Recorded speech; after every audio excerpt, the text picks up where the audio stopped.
What is up, everyone? Welcome to the stream. Kyser here.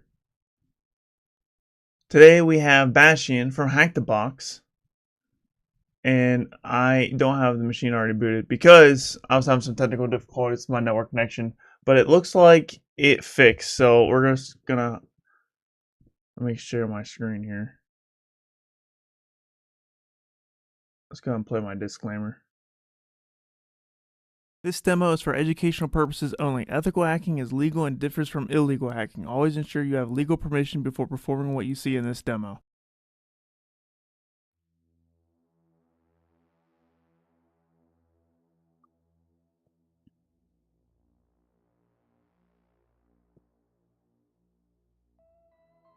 Let's see if this works. What's up, WireDogSec? How's it going? Thanks for stopping in.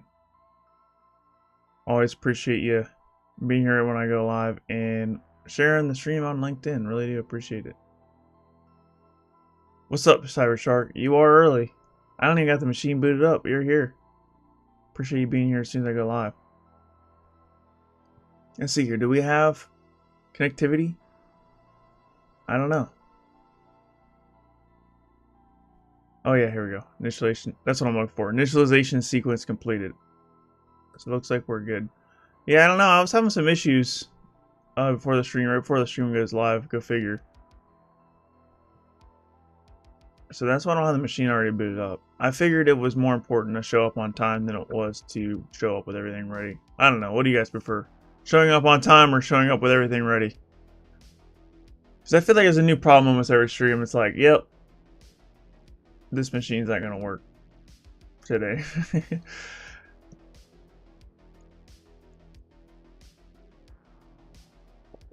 I don't know if you remember WireDogSec, but we had remember we had that issue with the connectivity. We switched from NAT to bridge mode. Well, today bridge mode wasn't working, and then NAT's working. So it's like, why does it keep flip flopping on me? What's up, HTO? HTO on win on time. Yeah, that's why I figured it was more important. Hopefully I'm saying your name right. If I'm not, I'm just gonna call you HTO for now. But I appreciate you being here. Thanks for stopping in the chat. Alright, let's go to machines. We have Bastion. So for those who don't know, these are black box penetration tests, which means I know nothing about the machine prior to going into it. I have not pwned this, as you can see. It is on my incomplete status, so I've never done this. We'll start off in adventure mode here, and we will spawn the machine. This is going to take a couple minutes here. At least you can talk a bit while setting up the machine. Yeah, and I can talk about the problems that I'm having. Because that's important to know. You got to know how to troubleshoot problems, you know. You're going to have problems with your VM when you get in this kind of stuff. Your VM's going to break or something. Almost always your VM's going to break somewhere down the line. It doesn't always break, but it does every now and again. And when it happens, it's extremely frustrating because it always happens right when you don't want it to happen. But it's a good learning lesson, you know. What's up, CT? 555. Welcome to the stream. Thanks for stopping in. Glad to see you here. How's the music, guys? Is it too loud? Too quiet? Just right? That's something I always gotta ask about because I can't hear what you guys hear, so. And hopefully you don't hear the music echoing either.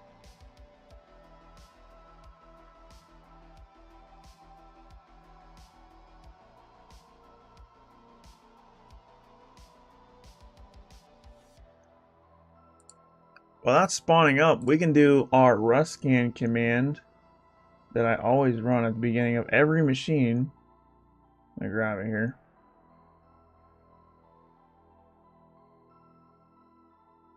Actually, I don't even need to grab it. I probably, yep, there we go. I just type in Rust. It's in my history.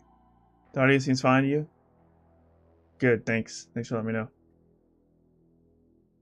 Yeah, my first handful of live streams, I just could not get it right. Now I'm just in the habit of just always asking you guys. Because that's another thing that for some reason audio levels change on me for no reason. I'm like, why did the sound change?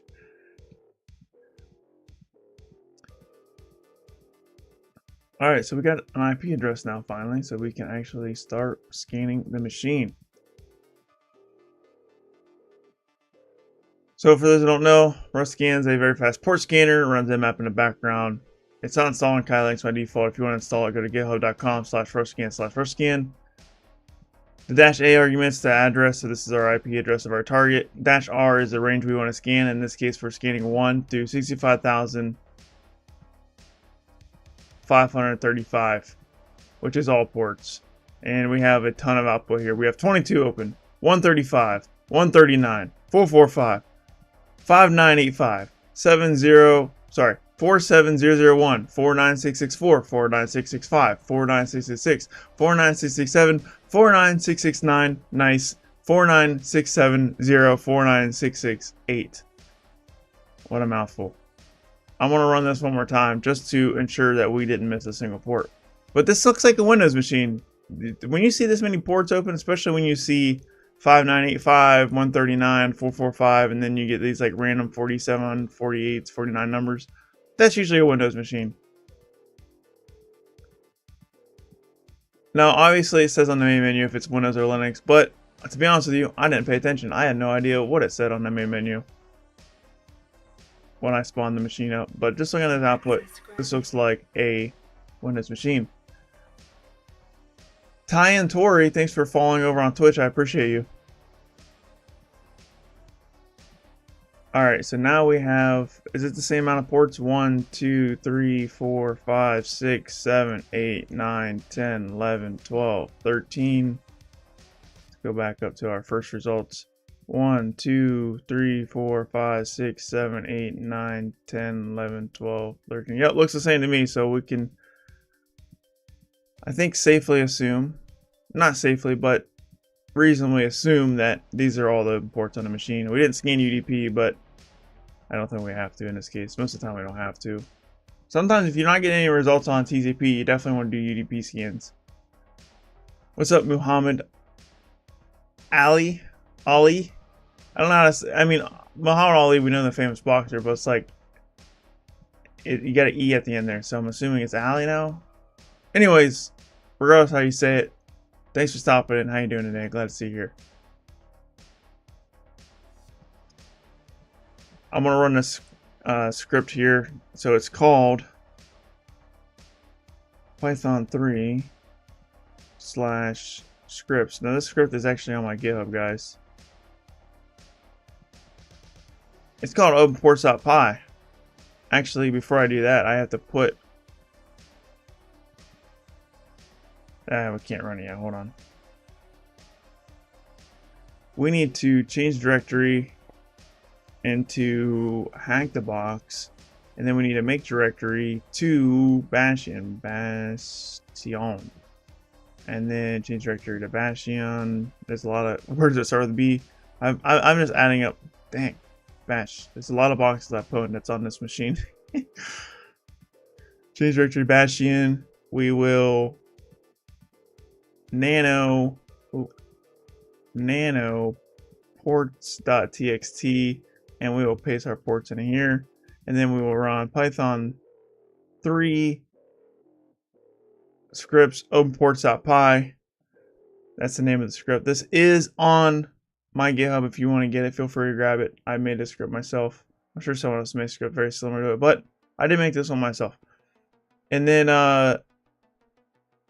you just supply the file. So I put the ports in ports.txt. Basically all this does is it takes this output and it gives it to you in this output. And the reason why we want this output is because we need this for our next nmap command.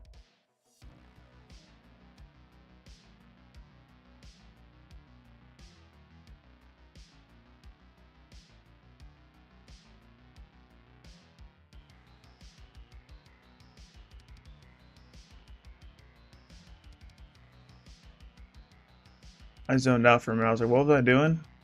But this is what I'm doing. So this is my nmap scan. As you can see here, we got -st, which is a TCP scan, also known as a full connection scan. It's a little bit deeper. It's a little bit slower, but it's a deeper scan. -A is a combination -O, -sv, and -sc. And you're probably wondering, why do I supply -A and all these? The reason why is because you get more information. Despite popular belief, it's not the same. -O is operating system detection, -SV is source version detection, and -SC is the nmap scripting engine, which runs a bunch of scripts to help find vulnerabilities and check for common misconfigurations. -F script vuln is a script that's not supplied in the -SC, so we have to put this separately. Basically, it's a vulnerability script that looks for CVEs and other vulnerabilities. -P means we're skipping pings because we know the machine's up.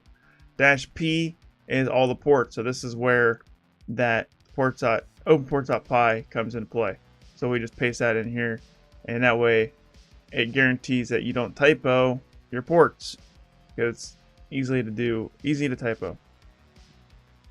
And then after this, we just need to supply our IP address, which is this number.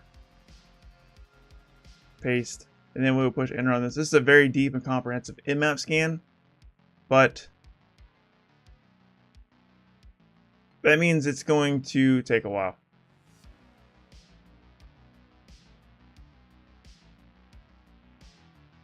What's good about the Pen 200 certification? Well, Pen 200 isn't the certification. Pen 200 is the name of the course. The certification is the OSCP.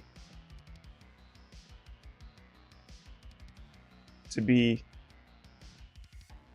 technically correct on that. But OSCP, man, that's the most in-demand certification on the market for penetration testing positions. The OSCP right now will land you the most interviews if you're trying to get in the field professionally.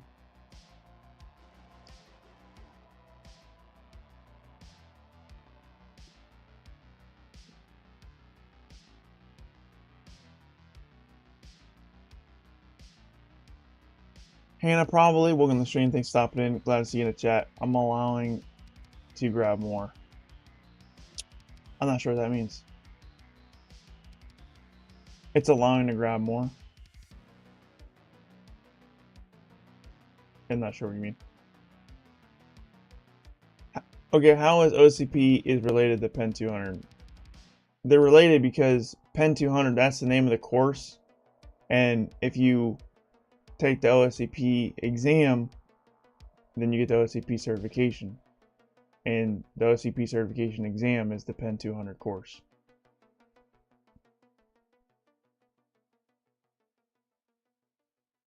Thoughts on self-funding OSCP? What's up, Jordan? Welcome to the stream. Thanks for stopping in. Glad to see you here. It's worth it. I mean, I self-funded OSCP. Worth every penny. You know, people look at the price tag and like, well, you know, the OSCP's expensive, and yeah, it is expensive, but you got to look at the ROI, return on investment. You know, if you spend 20, what I think the price for the 90-day access is like $1,600-1,700, which you can get it done in 90 days. It's doable. I did it in 90 days, but most people can't do it in 90 days. So if you go for the year access, which is like $2,700, that's a steep price tag, but it's worth it because think about it. You're going to get a job that's going to pay you 6 figures. The OSCP is a certification that can land you a 6-figure job. And if you're not getting paid over 6 figures as a penetration tester, you should. I don't think you should take anything below 6 figures when you're getting your first pen testing position. And the reason I'm telling you guys that is because I don't want these companies, they're going to offer you way below 6 figures. Like, for example, I got offered a pen testing job a couple days ago that was worth $80,000 a year. And $80,000 a year is a lot of money, but it's not worth, pen testing jobs are not worth $80,000 a year. You're worth, the average pen tester in the United States makes $119,000 a year. So you definitely, the entry level I would say is about $103,000 to $108,000. So that's kind of where you want to be at for your first pen testing job. But going back to self-funding the OCP, is it worth it? Yeah, it's worth it, because if you spend $2,700 and you can make over $100,000, that's a huge return on investment. It's worth every penny.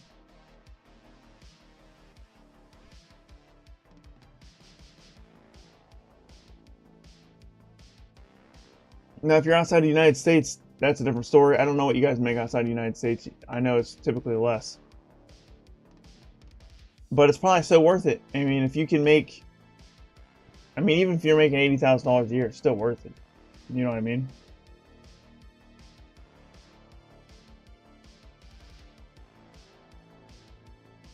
You gotta be able to still sell yourself for an interview. Yeah, you gotta advocate for your worth.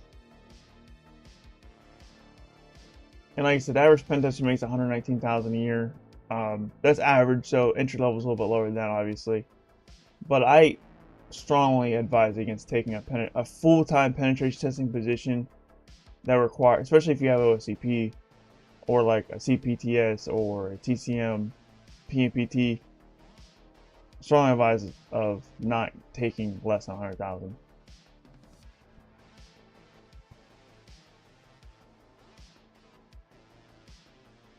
Because there will be companies that offer you way below your market value, and they will fight you tooth and nail, but like, you're not worth that.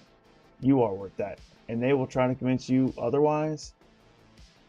And that's one of the most frustrating things in this industry. That's why I like talking about money. I know money's a little bit of a taboo subject, but shouldn't be taboo, for one, and for two, like, I don't want you guys getting in positions and lowering and not getting what you're worth. You know what I mean? And like I said, there's going to be tons of companies out there that will try to give you awful pay. And you might think, oh, 80,000, that's way more I'm making now. Yes, 90,000, yeah, that's a lot. That's a lot of money. But if you look at like your skill set is worth easily over $100,000 a year. And you have to fight for it, because there will be companies that will try to convince you otherwise, that you're not worth that. And I'm here to tell you, you are worth that. And there are companies out there that will pay that. And those are the companies you want to work for. This game is going to take a lifetime. Yeah, it is. I'm just rambling at this point. We can actually start probing some of these things. Let's check out enum for Linux real quick. We'll do enum for Linux, and then we'll paste our IP address here and see if we can get some information from SMB here. OSCP is lifetime. However, they just changed the thing. Well, they added the OSCP Plus. So that's a new thing that they're coming out on November 5th. That's next month. Where OSCP Plus expires. But if it expires, it turns into a regular OSCP. So OSCP will always be good for life, yes. But if you pass this certification after November 5th, you'll be giving OSCP Plus. And you have to renew that every 3 years. And if you don't renew it, then it turns into a regular OSCP. I did make a whole video about that if you need more information. I actually have a blog post about it too on my website, kyserclark.com. And then on my YouTube channel, I also have a video about OSCP Plus. If you want to learn more about OSCP Plus and my thoughts and feelings about it, I'm not going to do a deep dive here, but OSCP Plus is a thing. Waridog, did you link to my YouTube video? What a champion. I'm going to click your link. Did you link to my YouTube video? You did.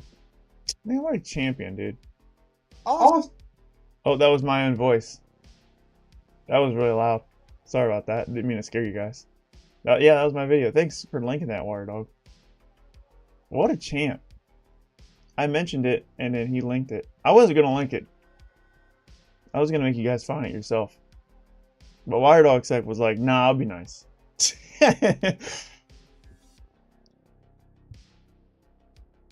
I definitely seen some pent-up positions for 80,000. Yeah, it happens. And it's not worth it. Let me tell you what.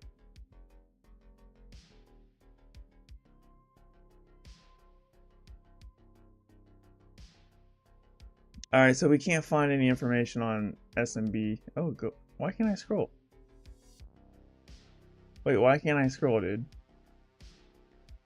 I can't scroll up and down? I don't understand. There we go. There we go.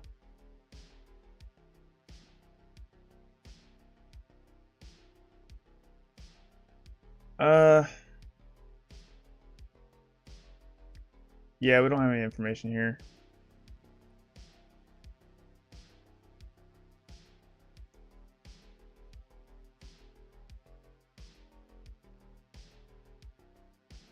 How often you test web app on your job compared to AD or network pen testing? First of all, Kevin, thanks for stopping in. Glad to see you here.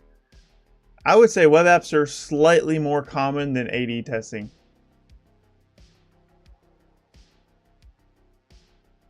But I do both. I do both. But I feel like, yeah, web apps are slightly more common, which is why you need your web app skills, guys. If you want to break in the field, I definitely recommend working on your web app skills. Now, you can get jobs without having web app skills. However, I think it's a little bit more difficult. And like I said, most of the work right now, it depends on the company, but in my experience, from the 2 companies that I've worked with, web apps are, I would say, 60-40. So 60% of the time I'm on a web app, 40% of the time I'm on a network test.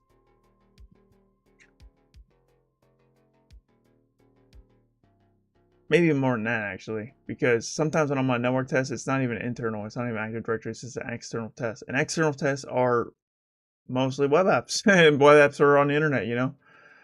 So even if you're an external network penetration tester, you still need to know your web app skills because you're going to run into web apps and APIs. So there are people out there that don't have, you know, web app pen testing skills, and they're in the field and they thrive. But I think if you really want to set yourself apart, learn both. And there's also other people that learn just web apps and they don't do network pen testing as well. That's also a thing, and there's people that thrive. But if you can know both and you can test both, then you are an incredibly valuable asset to an organization. Another strategy you can do is, you know, once you get your OCP, you can start looking for jobs, and once you get your first job, start working on your web apps. That's what I did, because I didn't realize web apps were that popular. So I got my OCP, and I was more of a network tester, and I got in the field, and they're like, hey, can you do web apps? I'm like, kind of. And then I was like, well, I gotta, basically they were like, you gotta learn how to do web apps. I'm like, all right. So I spent some time learning web apps, and I'm still trying to get my OSWA certification. Matter of fact, I got an exam next Saturday. So this, just to give you guys a heads up, the stream might be late or it might not happen at all, depending on what happens in my exam on next week, on Saturday.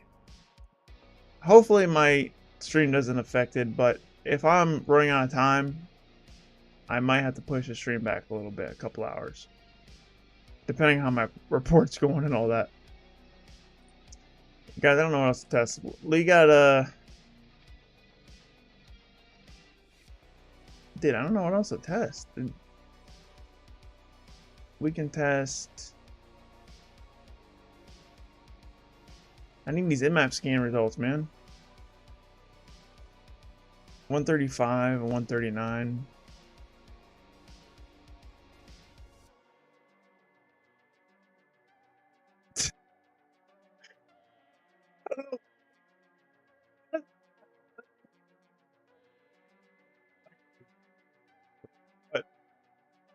Stop it in.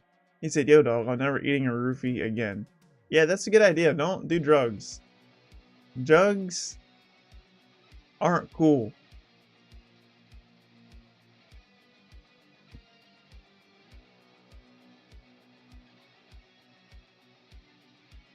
Alright, well, we have our results back. We have... do we have any...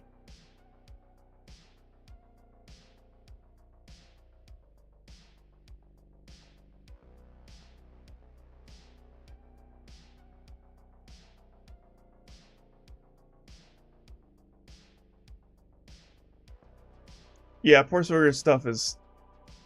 Everyone says good things about it. I've used it a little bit. Honestly, I haven't dabbled in it that much. Probably more than most people. But to my expectations, not a lot. I've been spending more time on my offsec OSWA and getting bodied by that for my web app stuff. I want to get the Portsburger stuff. And honestly, I actually considered, you know how I do 2 streams a week. I was actually considering making one stream Portsburger labs, because you're allowed to stream Portsburger labs, and then make another stream the Hack the Box labs. How do you guys feel about that? Instead of doing 2 Hack the Box streams, we can do 1 Portsburger and 1 Hack the Box. I was thinking about that.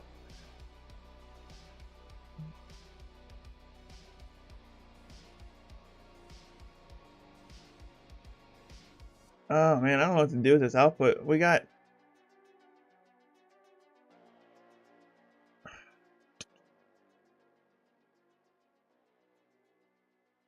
This is HTTP on 5985?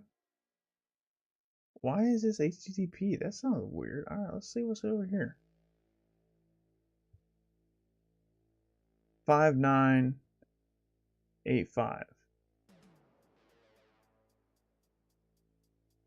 5985. This is HTTP. I don't see nothing on HTTP. This is WMI, typically. What it's saying is Microsoft HTTPD 5985. Is it HTTPS? HTTPS : // No, nothing there.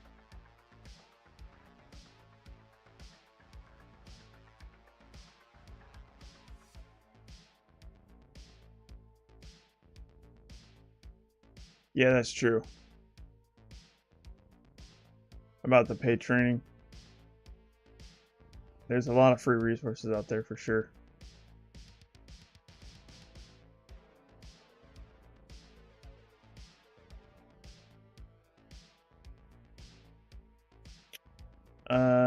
Well, this is also 47001. Is there anything here? No, nothing. Let's try HTTP. Not found. Port's open, but they're not hosting anything there.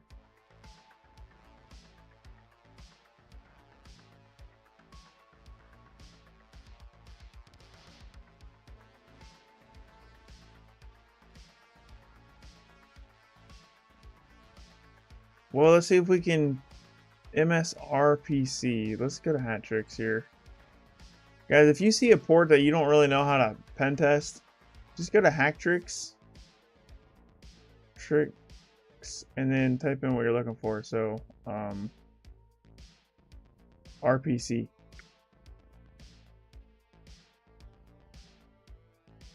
Pen testing MSRPC.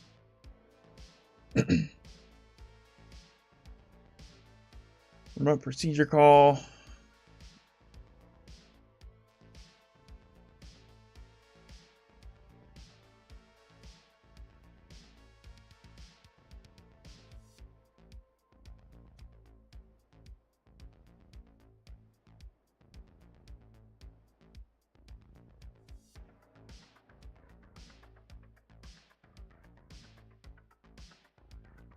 There's not a lot of information here. I think I'm going to start reiterating utilizing AI tools to assist. They can save a lot of time. Yeah, I mean, last stream I was using ChatGPT like no other, dude. It helps a lot. It saves a ton of time researching.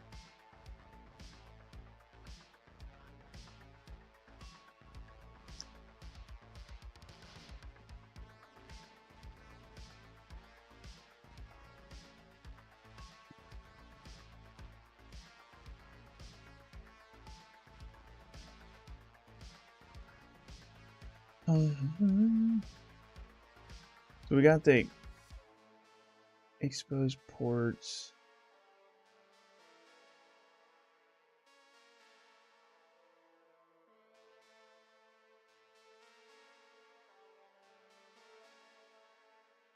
Access to RPC locator service is enabled through specific protocols.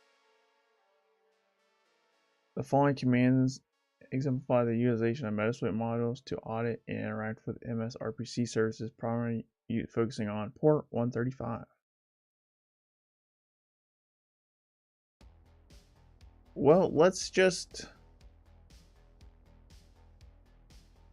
do that then.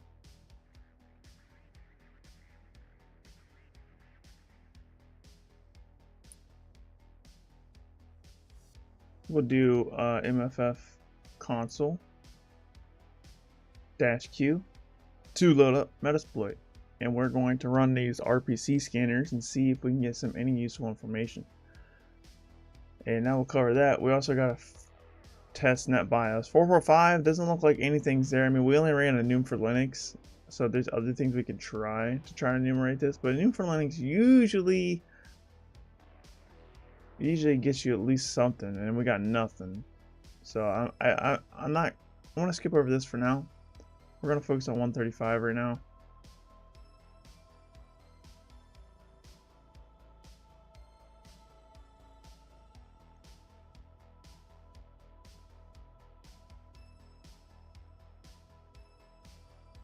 These are all MSRPC, so the fact that this is all MSRPC means we might be able to get some information out of this.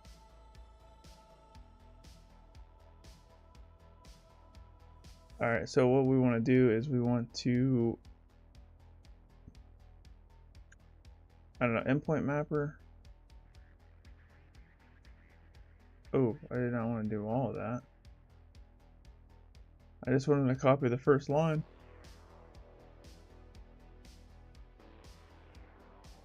Clear this, we'll paste this.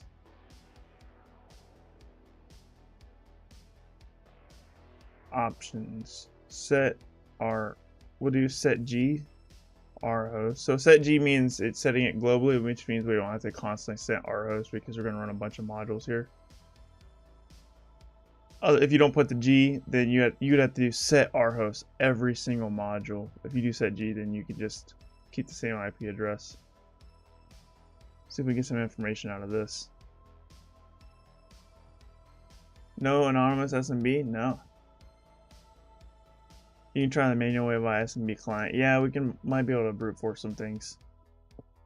Send us your Discord as well. It's in the description. Go to ref shells, bro. I would when I have an exploit, but I don't have an exploit yet, so there's no point going to ref shells. This is a lot of information, dude. I don't even know what to do with this. Let's see what's going on here. Do we see any? LSAS Bastion, that's the name of our machine. So it's getting information. I just don't know what this means. Might also be looking at a foreign language. I mean, I see like it's making connections. I see IP addresses. We got security events here, protected storage, SID keys. I don't know, none of this is looking interesting to me. We got LSAS, protected storage. I don't know what that is. It looks, is that a hash? I don't know.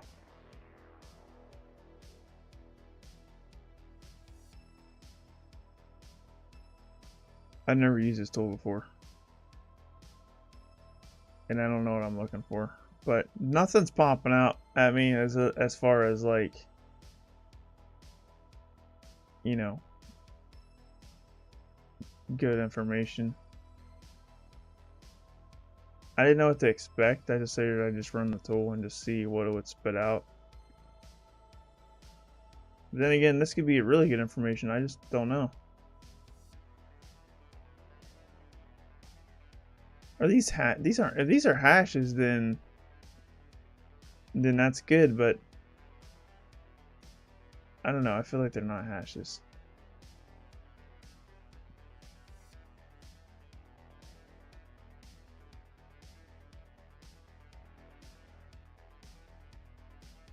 Let's give this a ChatGPT and just be like, hey, is there anything interesting here? Because from what I'm seeing, none of this looks interesting.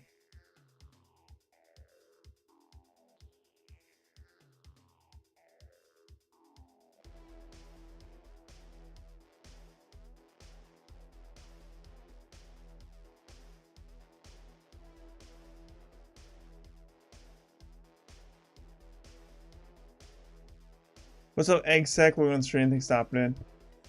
You're not that late. I'm just doing my initial scans. All I know right now is what ports are open and what's not open. Now we're just trying to enumerate information on the machine. We should take another look at SMB. Yeah, that's what I'm thinking too. Bit off topic question: is it worthy to leer? Go for cloud DevSecOps? Yeah, absolutely. DevSecOps is definitely worth it if you want to go that way.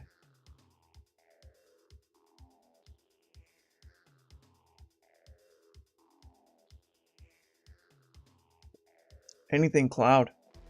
Anything with cloud in the title, you're gonna get paid well. Yep. I would say DevSecOps probably gets paid more than a lot of cybersecurity positions. But I mean, you don't want to do it just for the money, but if that's what you're interested in, definitely go that way. What's up, Julio? Welcome to the stream. Thanks for stopping in. Let's ask ChatGPT what it thinks about this output.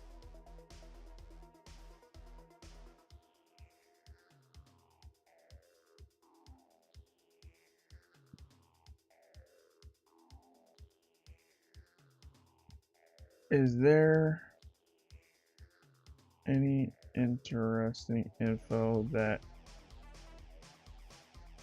could help me progress in my CTF from this output?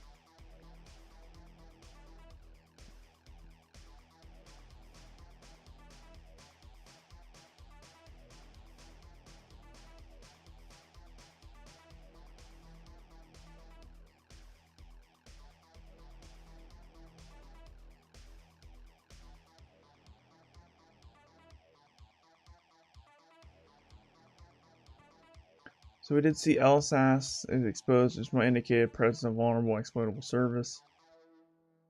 Dumping memory, yeah, we gotta have root privileges to exploit LSAS though. Pipes and services, multiple named pipes.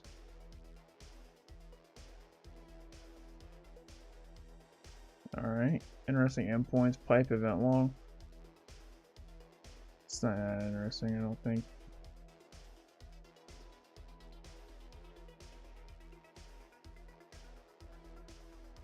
Since multiple UIDs are registered with version numbers and descriptions, you can use this information to search for specific vulnerabilities related to RPC. Check these UIDs. Oh, that's right. We could do something like search. I think you could just do like this and then exploit. Maybe, I don't know.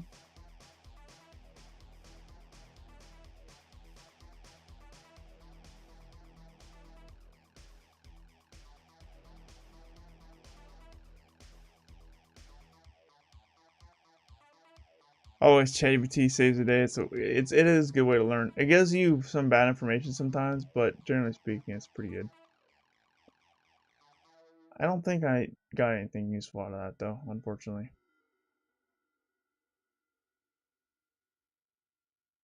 We could be doing Hack the Boo CTF on Hack the Box. I wasn't planning on it. I usually don't take part in their CTF competitions. I don't know. Should I do it?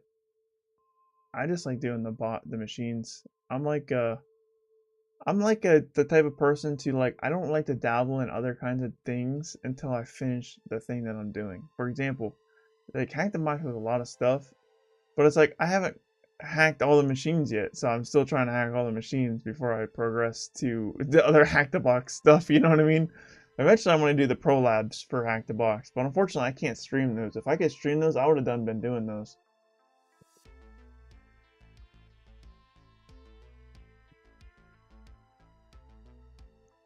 I'm not answering that question. Terrorist. Why is he allowed to say that?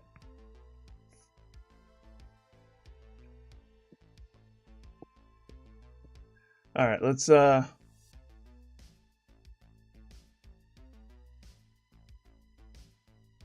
I'm at church, not watching your content, only listening. Which open ports are you working with? Well, you know, thanks for being here while at church. That's actually quite amazing. I really do appreciate the support. What ports am I working with? I am working with.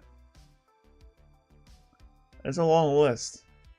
I know you're not watching, so I'll say it slow so you can understand. So I got 22, SSH, 135, which is MSRPC, 139, which is not NetBIOS, 445, which is SMB, 5985, which is WMI, if I'm not mistaken, 47001, which is, I think it's also a flavor of WMI, which I'm looking at my map here, but it could be something completely different. And then we have 49664, 49665, 49666, 49667, 49668, 49669, nice, 49670, which is all Microsoft RPC, all those 49 numbers.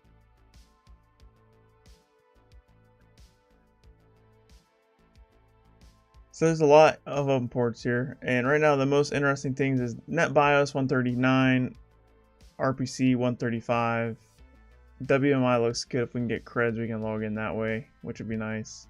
And then we got SMB. So I want to go back over to Hatrix. I'm going to keep pentesting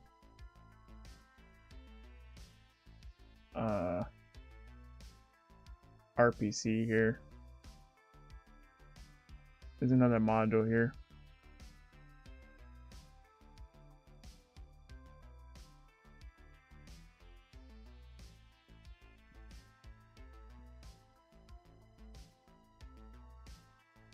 It's gotta be SMB.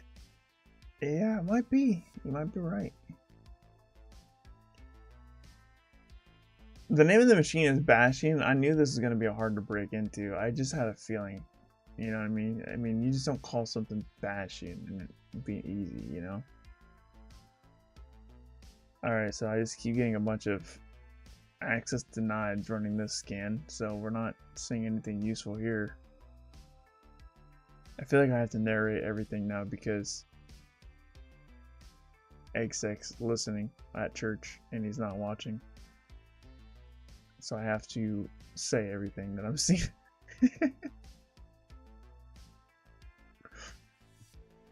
It's like a podcast. Alright, so I ran that scanner, this other RPC scanner, and I only have access denied, so that didn't really get us anywhere. So let's try this next scanner, which is the auxiliary scanner RPC management.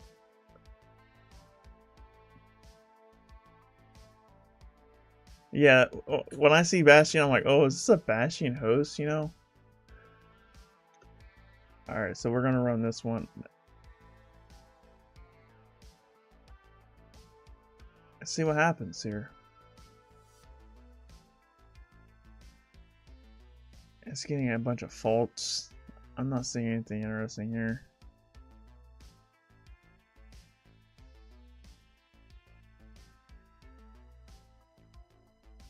Yeah, nothing. Let's try the next thing. This one is auxiliary scanner DCE RPC slash TCP DCERPC auditor. So it's just like an RPC auditor scanner. And then we will run this. See if we get any information.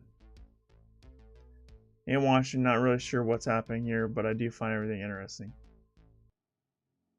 You know, I don't know what's going on either, to be honest with you. This output is very confusing to me, but it doesn't look like interesting to me. I'm just running it because Hatrix says these are some good scans to run, and I'm running. I've never ran any of these tools before. But that's basically what pen testing is all about. Constantly messing with stuff that you don't know nothing about, and that's how you learn. That's either a rabbit hole or something used for later. Yeah, I think you're right. But I want to at least finish this last scan here and then move on. Whoa, what's that? Access granted with this long string of text. Is that a hash? What is this, dude? Did we get some information here? It says access granted. What does this mean? 1.0 open via 135 access granted. Is this a hash? Access granted looks really nice, but I don't know what that means. This looks like a hash, dude, or something. Let's hash ChatGPT. What does this mean? Access granted looks like I got some good info. What is this long string of text? Is it a hash? Hash, and what can I do with this info? Or is this a false positive?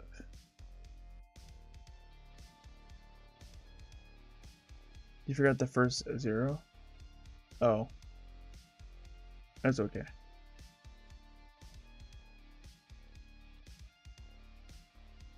ChatGPT says the string of text you shared looks like binary data in hexadecimal format, likely representing an internal data structure related to some kind of RPC, communication, or an object on the system. It doesn't look like a hash in a usual sense of cryptography. Cryptographic hashes such as ND5, SHA-1, or SHA-256. Instead, this might represent a serialized data related to system objects such as security descriptors, session keys, or other system related information. What can you do with it? Investigate further. Potential steps. Use a tool to analyze this output like RPC client or impact it.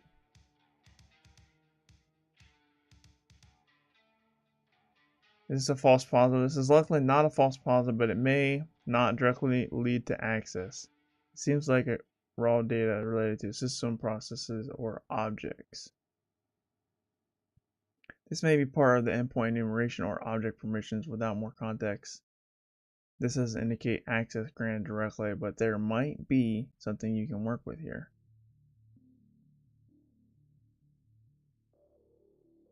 If you're performing a pentester CTF challenge and you've lost and you found such data, it's probably valuable, but it might require decoding or an additional step. Alright, so right now that's nothing, but for now I'm just going to copy all this output and I'm going to shove it in my notes so we got this for later.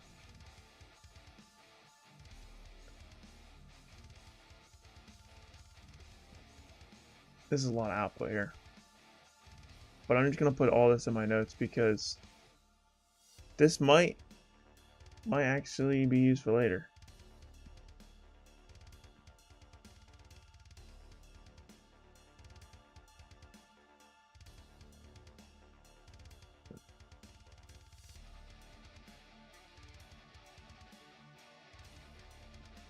Dang, that's a lot of output, but we got it all in our notes.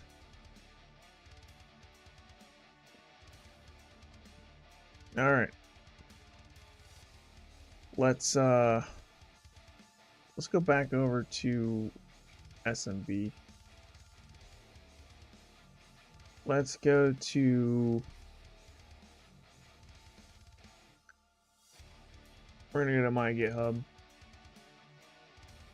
And we're gonna go to my EJPT notes because I know I have a lot of SMB enumeration commands there, and we can just copy and paste and hopefully get some information out of the target. It's in my EJPT notes. This is on my GitHub, by the way. It's open to everybody, to the public. Enumeration, SMB.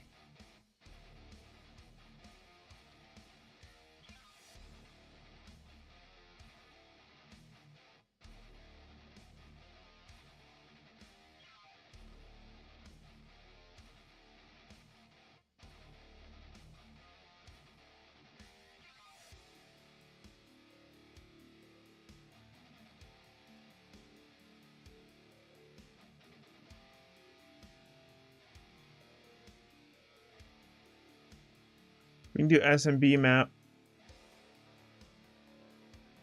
See if that gives us any information here.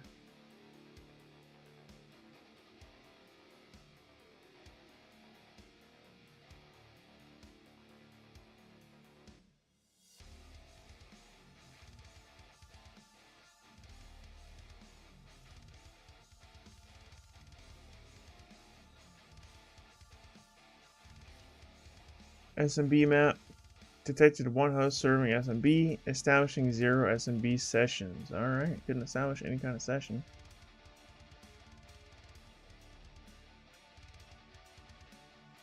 Crackback exec. Let's just throw that in there.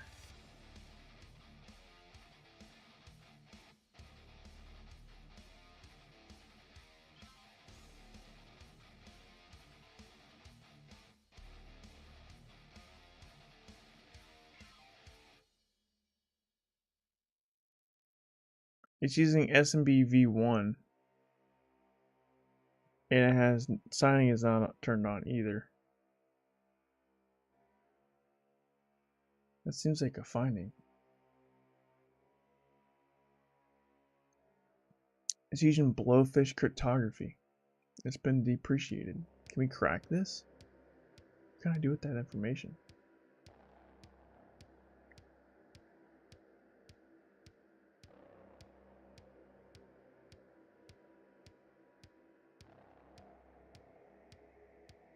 I know SMB v1 is vulnerable to something. How do I... Let's go to that. SMB v1 exploit. Pentesting SMB. You'll look up the HAARP API and tell me if you think that's real. I'm not gonna do that.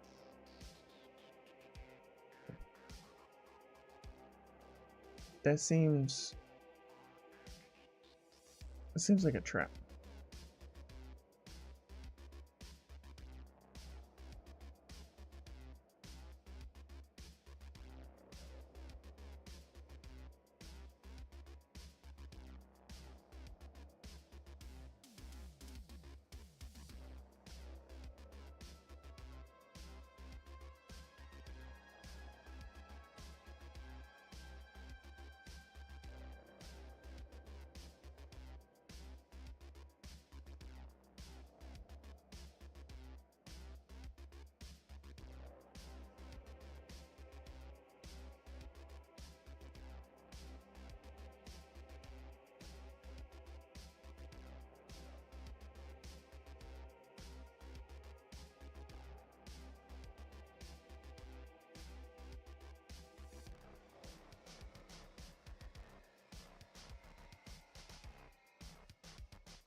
What can I do with this information? I mean, I feel like there's something here because it's like, you know, Blowfish is an algorithm that's depreciated.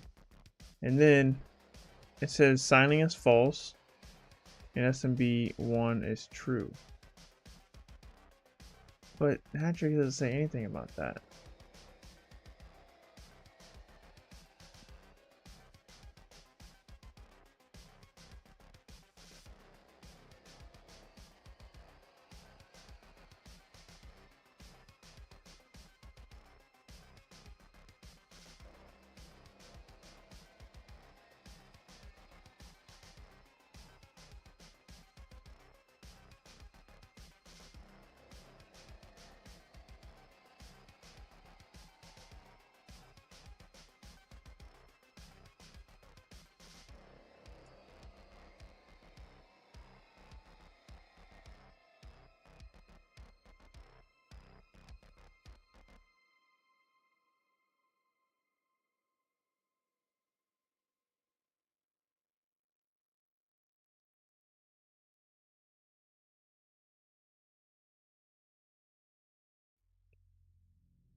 There is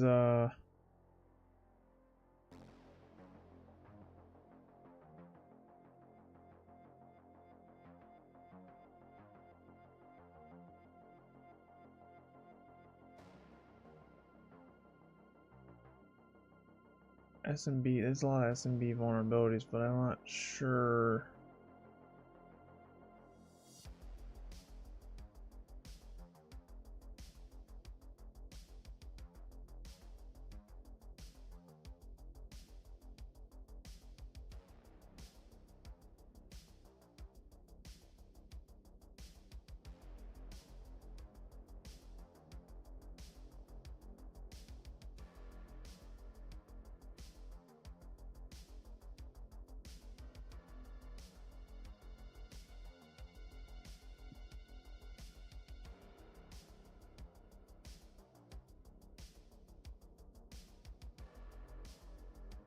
So I said ChatGPT what I can do with this.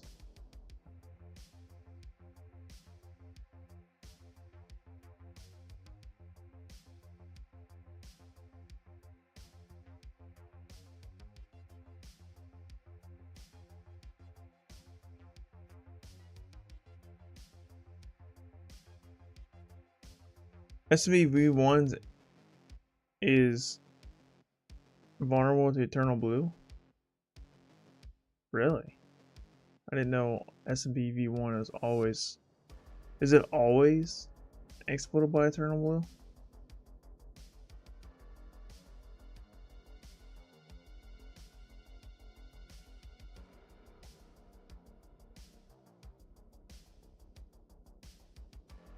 Since signing is disabled, you could explore relay attacks. Looks like responder or imp packets can really help. Could help relay credentials. Yeah, let's put on responder. Actually, that's a good idea. I don't know why I didn't think about that.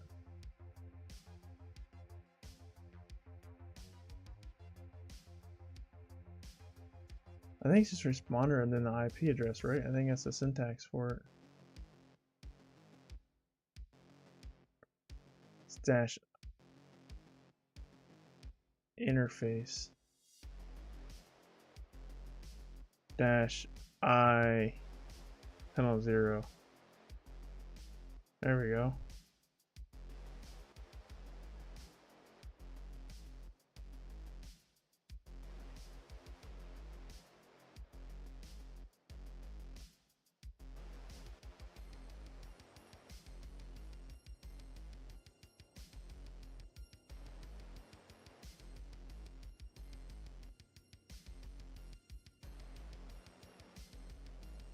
Oh, it actually just let me log right in as root. Wonder why Enum for Linux did not pick that up. So we can get the admin share, the backup share. Let's see that.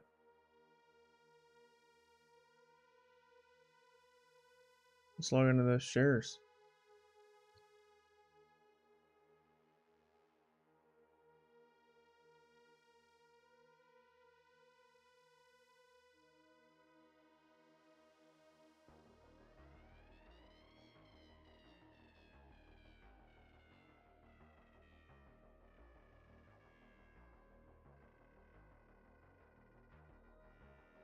Yeah, you're right. Automated tools do miss some things sometimes. It's a good point. We can do backups. And let's grab our IP address here. That's what we learned today. Enum for Linux is not a silver bullet, guys. What we got here? We got note.txt. Well, let's get note.txt.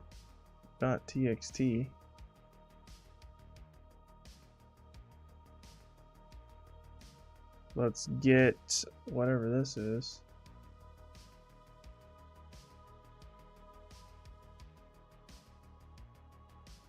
And let's get this. Oh, that's a directory. Change directory. Windows image backup. Change directory L4, whatever that is, L4 MPJE PC.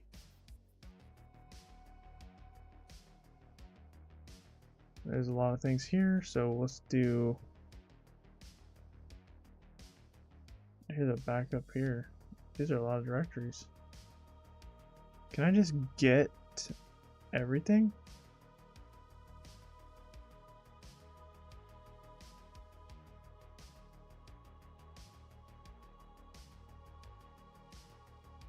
Wish there was a way. Is there a way to get every file in here?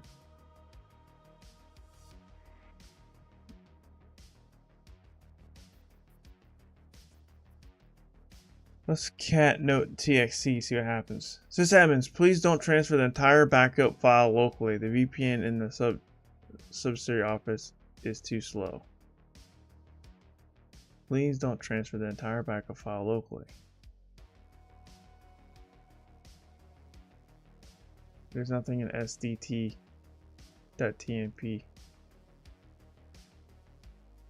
We want to move note txt to hack the box /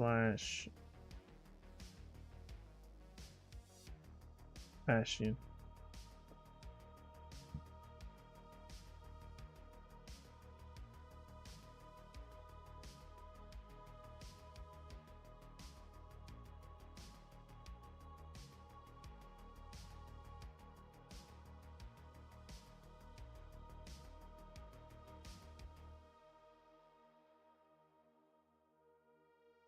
Change directory.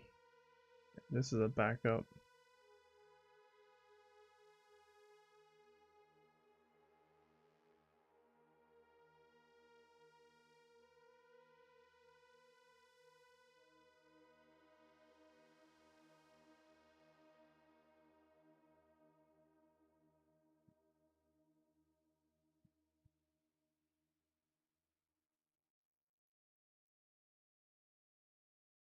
Huh. Oh, that's because we gotta include all of this.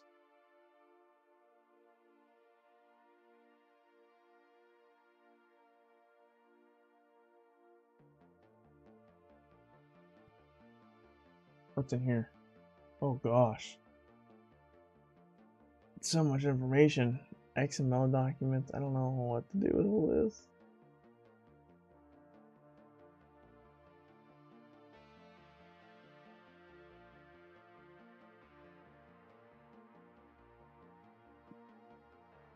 Backup specs.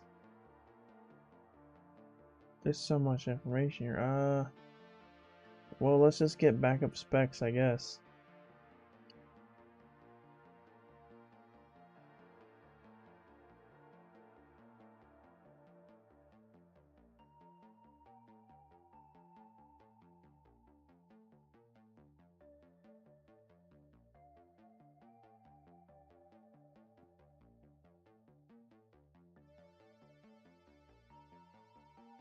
My microphone is in my way. It's like driving me nuts. Hold on a second, guys.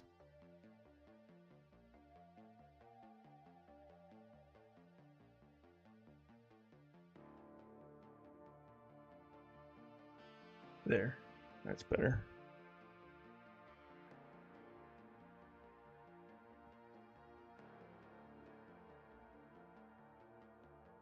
We can do get backup specs.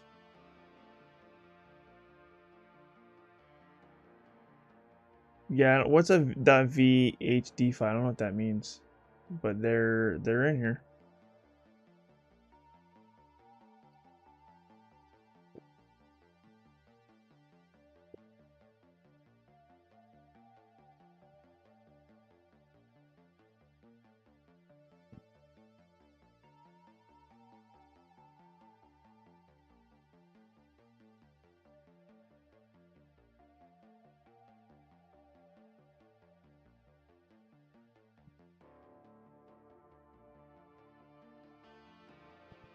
We'll grab those too. We never know what we're gonna need.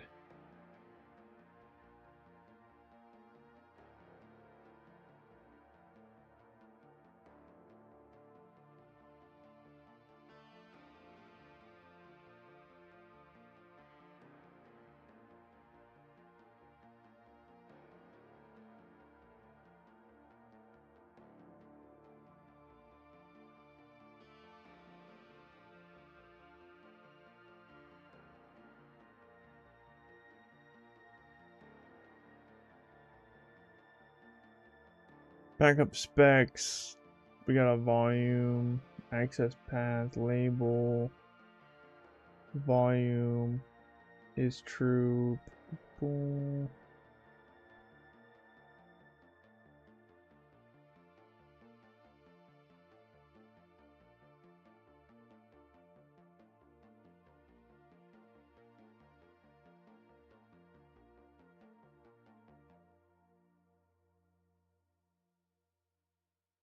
Oh gosh, it's a lot of information, guys. That is a lot of that. That is a lot. That is a lot. That is a lot. That is a lot. That is a lot. It's still going. That's a lot. For those who are just listening, that's just a lot. That's a lot of information. It's still going. It's still going. Why did my... Whew.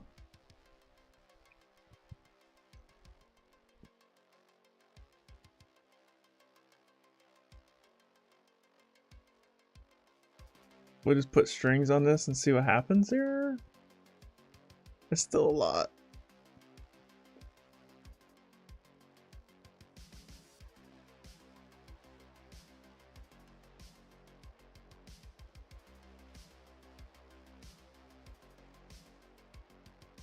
What's up, Sirius? Who on the stream? Thanks for stopping in. First time you're on the stream? Have I missed anything? We've done some enumeration here. We're getting a little closer, but we don't have a way to break in a machine yet. That's what we're looking for right now. This program can be running DOS mode. Hey, Tom Oki. Thanks for subscribing on the YouTube channel. I appreciate you.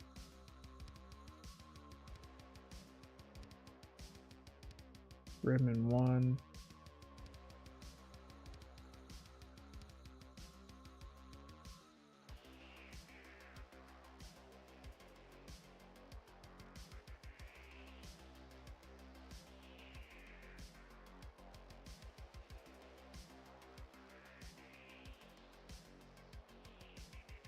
I feel like there's so much to enumerate in this machine. That's the problem. Now that we have access to SMB, it's like now there's a lot to look over.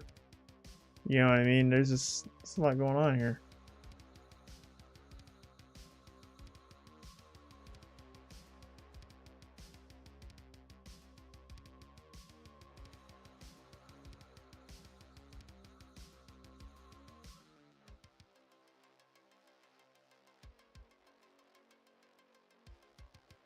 Yeah. Maybe I can mount them? Oh yeah, that's a good point.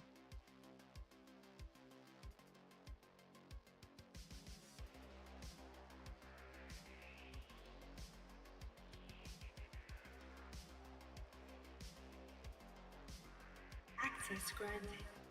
Sirius, thanks for subscribing on the YouTube channel. I appreciate you.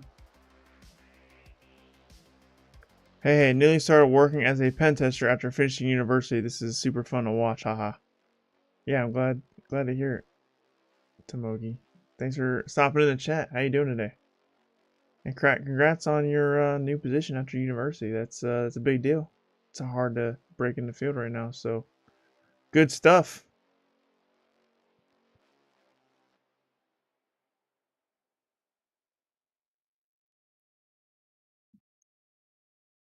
This is a lot of information, dude. I'm not seeing anything that sticks out to me. But yeah, maybe I can mount them. Let's ask ChatGPT if we can mount them. Can I mount a .vhd file in Linux?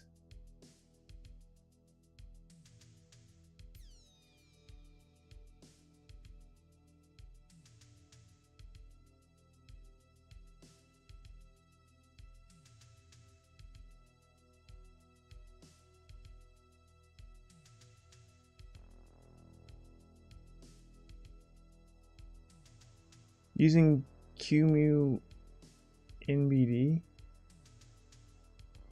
Alright, so let's just install this tool. Guys, I want to move this to my other monitor so I can work and view this at the same time. So it says run this command, install this tool, and then load the NDB network block device kernel module. All right. Then we gotta connect to. We'll run this, and then we gotta connect to the share, which is path to my V.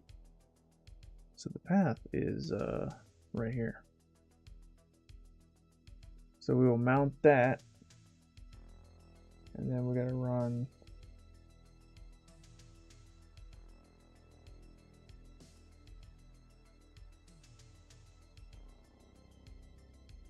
Dude, we just mounted that.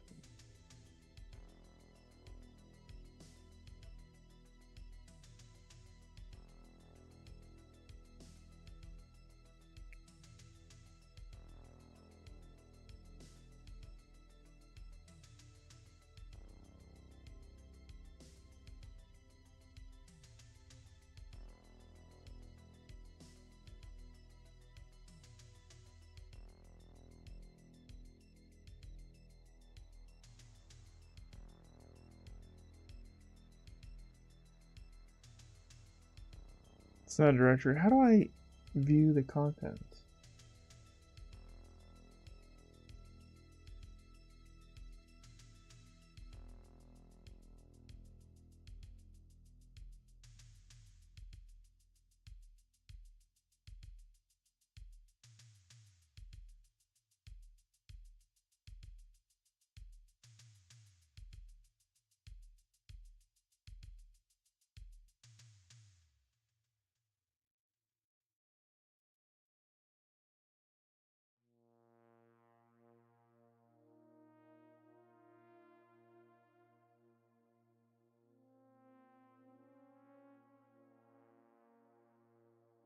Oh, it's change directory MNT.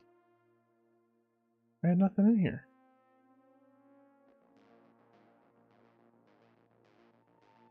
There's nothing in here.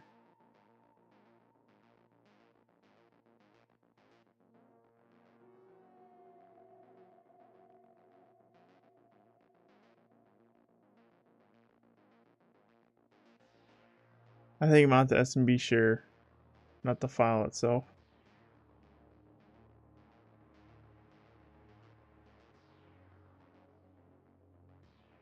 We did check the partitions. It's there.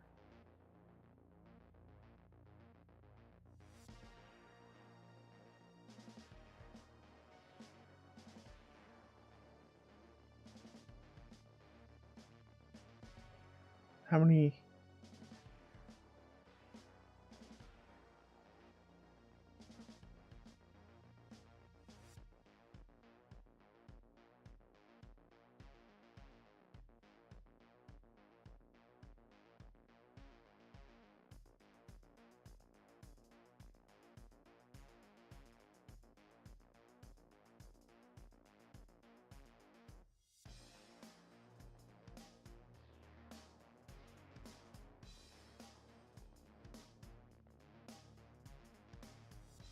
I'm gonna feed this to ChatGPT and see what it says.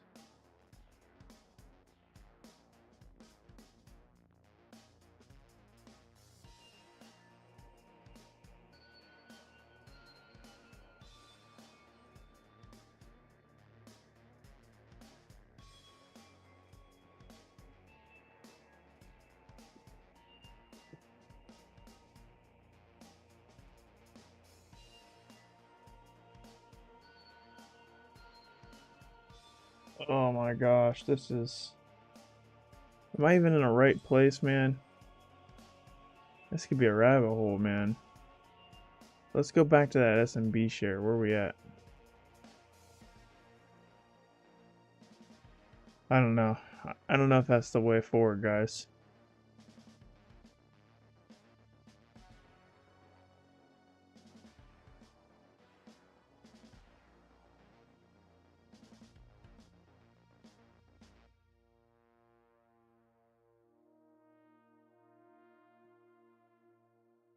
Yeah, Windows image backup. That's...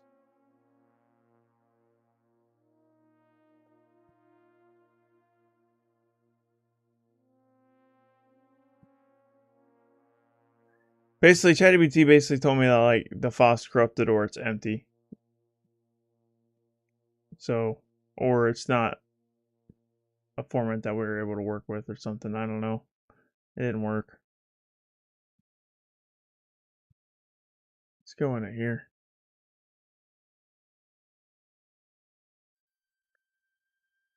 What's this?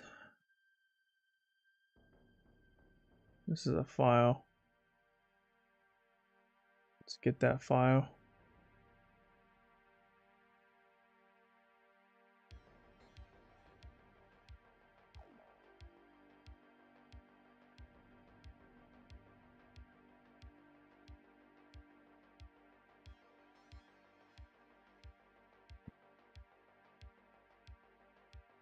Oh, goodness.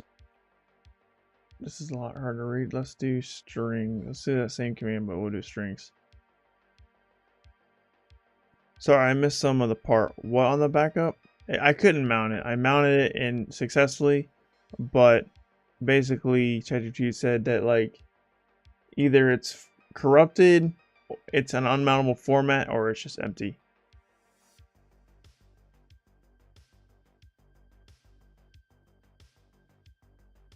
That's the only string in here. Well, this is a lot of information that I just got out of this. I don't know. Oh man. Well.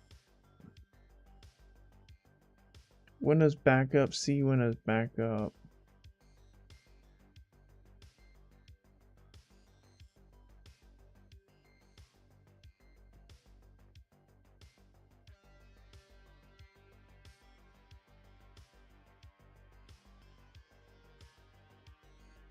This is just like a bunch of devices connected to others. I see a bunch of printers, USBs, different media devices. These are like drivers or something. This doesn't look interesting. Both were like that? I didn't do the other one, to be honest with you. I just did the one.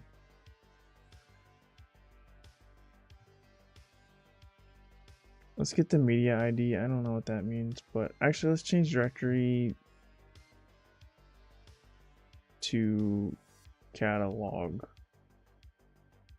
Backup global catalog. That sounds interesting. Let's get that. Let's get the backup global catalog.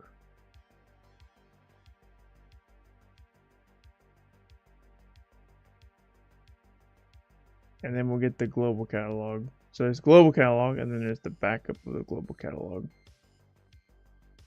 Let's see what's in these files. We can mount the other one here in a sec, but I want to check with these other files first.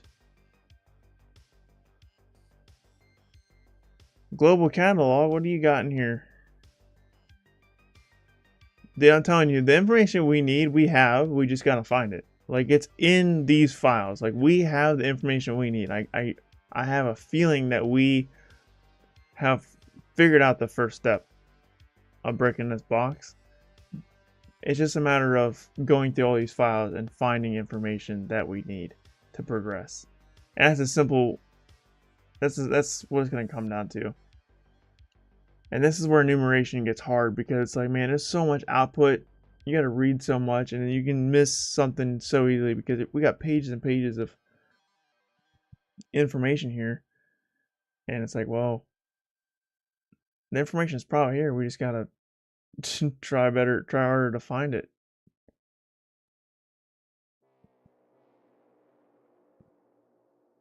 But I could be on the wrong track, but I feel like we're on the right track. We just got to keep looking. I'm not seeing anything in here, so we'll do strings backup. No. Global catalog. Not seeing anything here. Let's do cat backup global catalog. So this is actually shorter.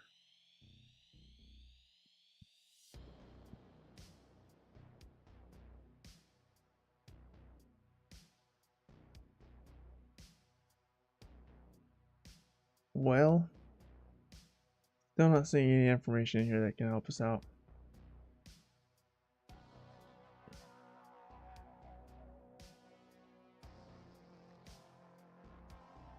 I have a visual now. It's gonna be a lot of new. Yeah, it's a lot of new, man. It's a lot.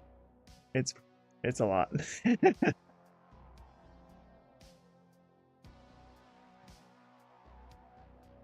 Let's go back to my S&B share.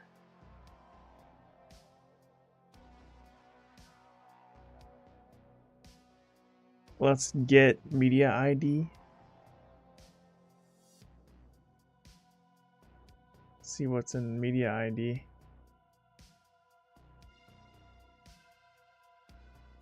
Literally nothing. I mean, unless this is code for something that we gotta decode, but we'll assume this is nothing.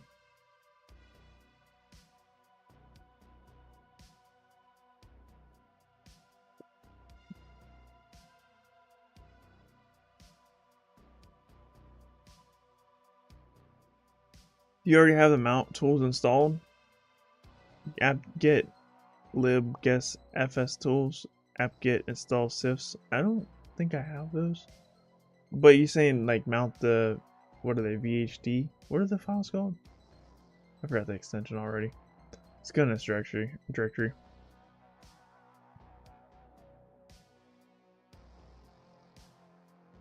Oh, we've already been in here.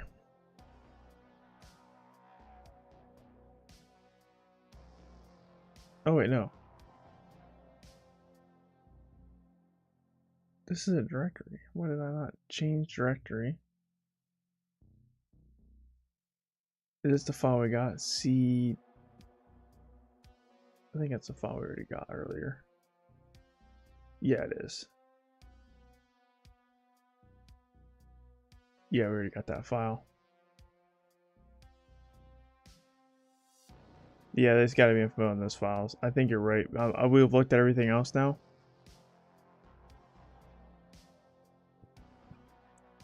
But we haven't explored those VHD files yet. Well, we did a little bit, but not all the way.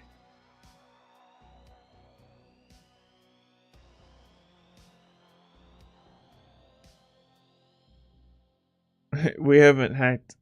We haven't broken in yet, Mohammed. Unfortunately, we're working on it. All right, let's do.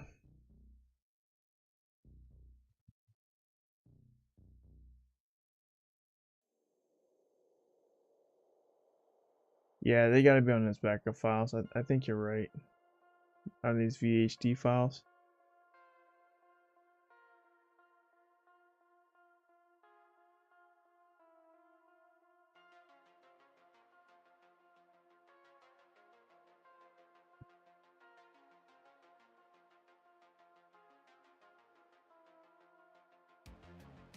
Alright, we'll do libguessfs tools. We'll try mounting it in a different way. With a different tool here.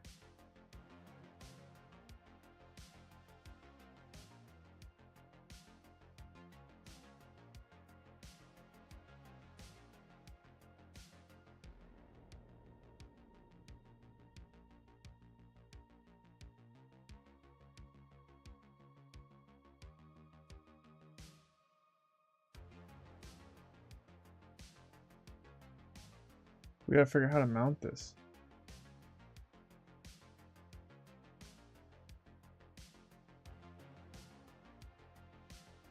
This is a big download, dude. Look at all the stuff it's installing on my system right now.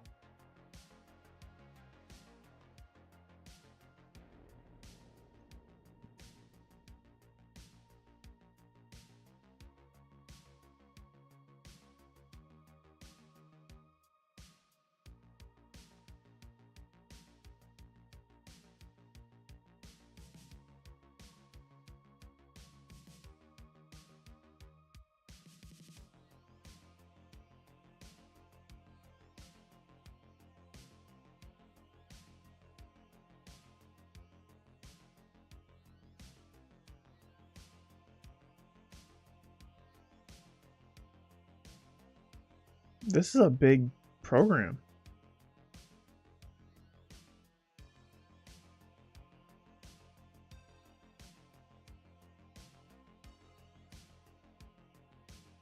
Yeah, go ahead and share the links. I appreciate you looking up the article for that.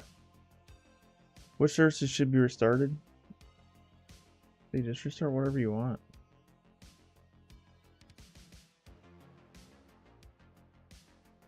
I don't know why I can't. There we go.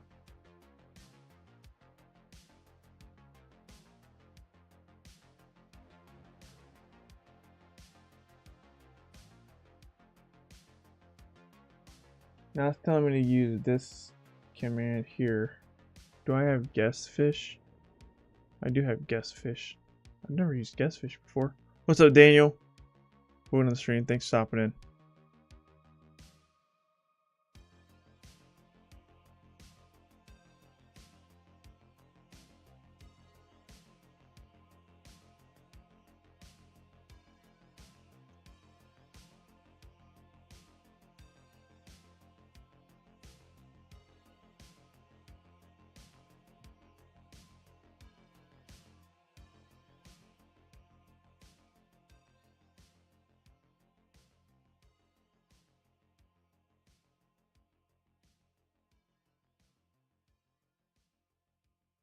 What do we got? Error. Cool.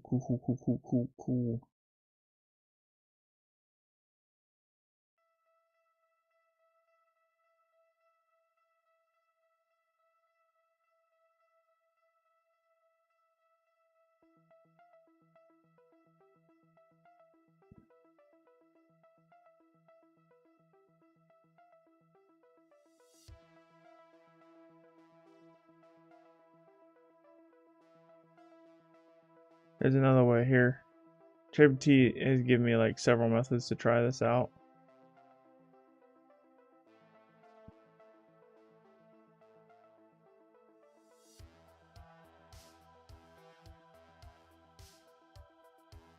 I don't know what that means.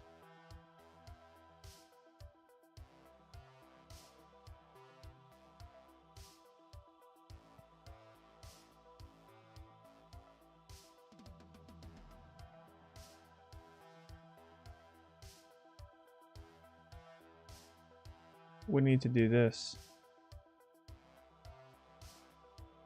Alright, so we need to do our path, which is this. Oh no.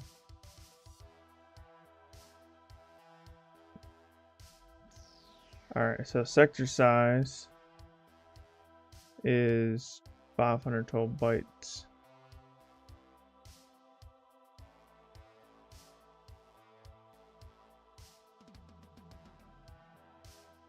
IO size minimal optimal. Where's the start? I don't know what the start sector is. The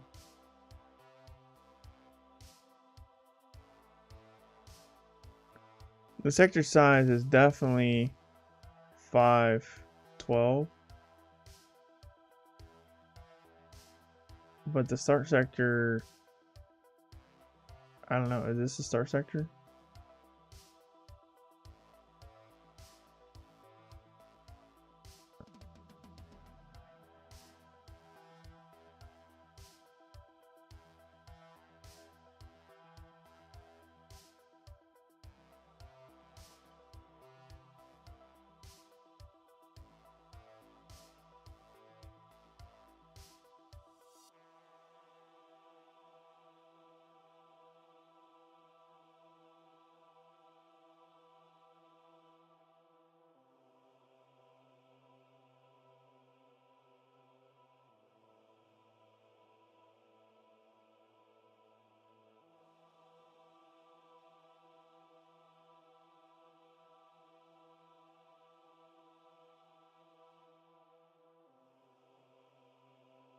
Man, this is stuff that I've never done before. This is all new to me, man. I've never seen any of this before.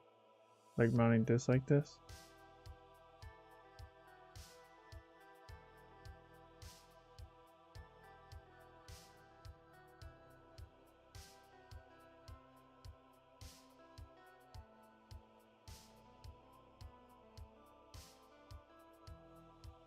Huh?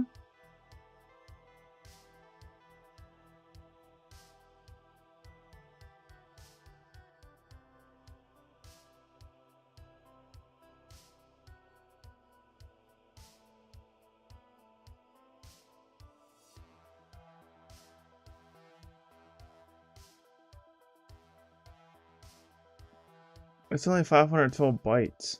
It's not a lot of information. I don't understand.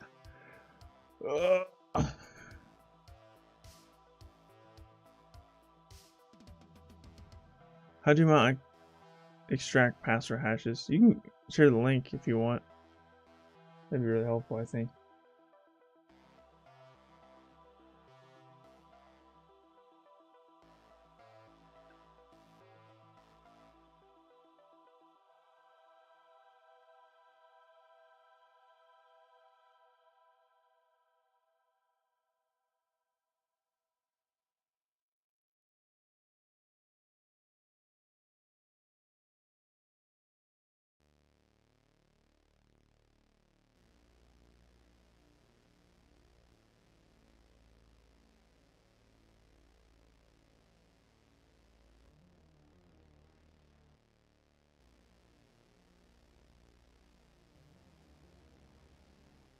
The article suggests running guest mount -- add file. Alright. We'll run that then.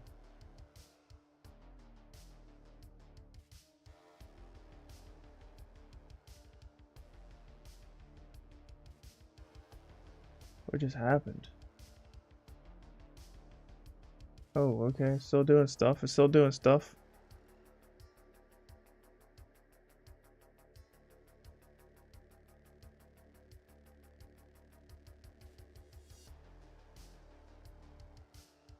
Well, I don't know what we're looking for here.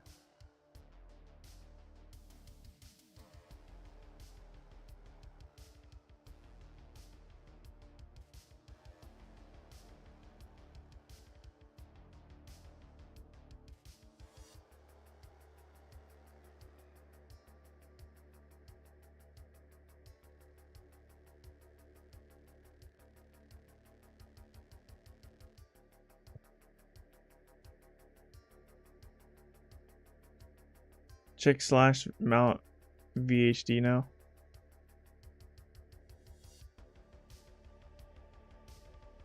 Change directory / mount / VHD. Or how do I check?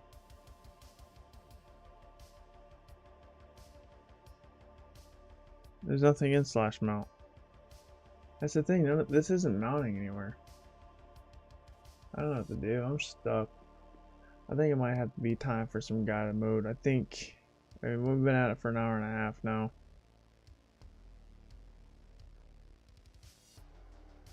Let's see what it says. This is a hard. How many? There's 13 ports open. I mean, I could have sworn it was 13. Let's go back. 1, 2, 3, 4, 5, 6, 7, 8, 9, 10, 11, 12, 13. How is this not 13? What's up, Dustin? How's it going, man? Stream's going good. We're stuck, but that's part of the game. That's the name of the game. Getting stuck, figuring out, learning. But it's going good, man. 1, 2, 3, 4, 5, 6, 7, 8, 9, 10, 11, 12, 13. I don't understand how it's not 13. How many TCP ports open are on the remote? How's it not? Did it miss a port, guys?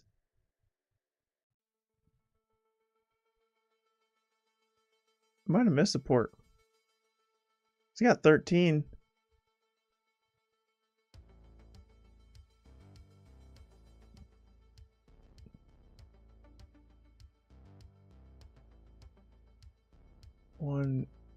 Let's see here. 1, 2, 3, 4, 5, 6, 7, 8, 9, 10, 11, 12. I get 13 3 times. So how's it not 13? Let's just try 12. Let's just do one less. Let's do one more.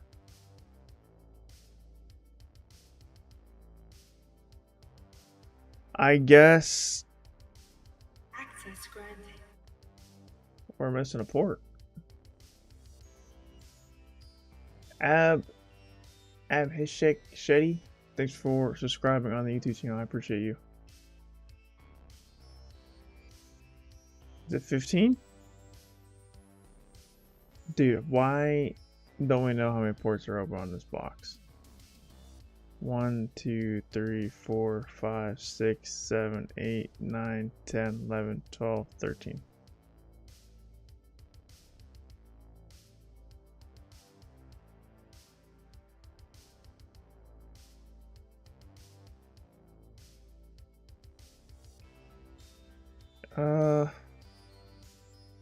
Yeah, you might be right about that. I didn't try to mount the other one. I keep mounting the one.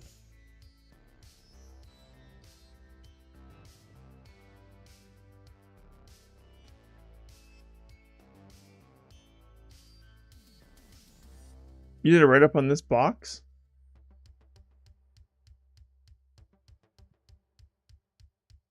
Why can't I do... What's in this file?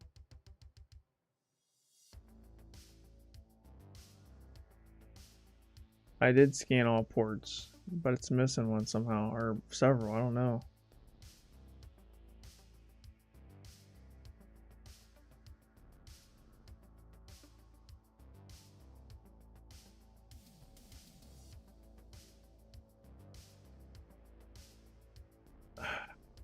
Just killing me. Oh, that's why I'm in the wrong directory.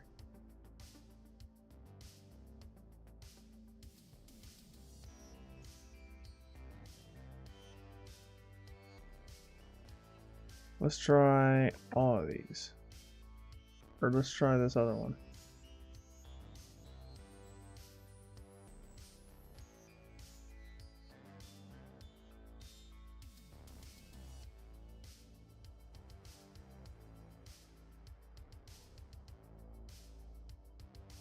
I still don't understand how I'm missing ports though.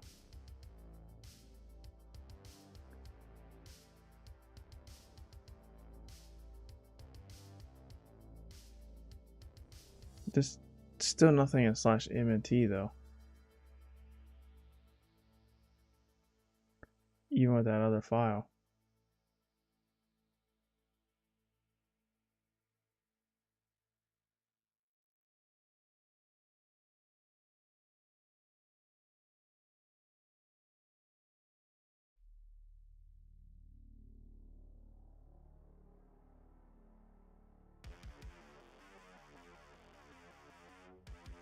Good news for today's stream. Casey has a Monday night, so I'll be around here for a while. Nice. Yeah, you did mention that how reschedule. You mentioned the possibility of me rescheduling the stream during, and so I did stream during like Sunday football, but I just decided to still stream on my Sunday stream time because that's what works best for my schedule.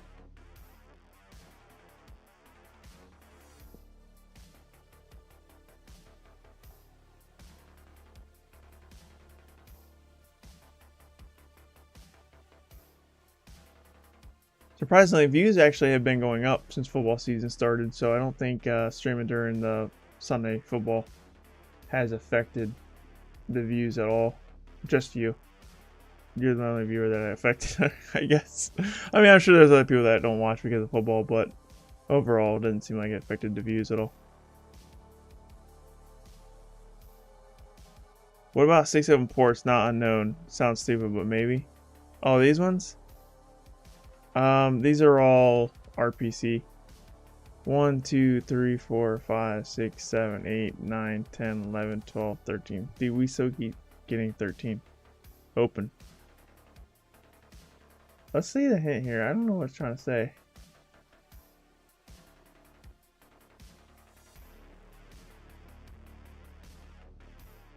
It says use MF to scan all ports.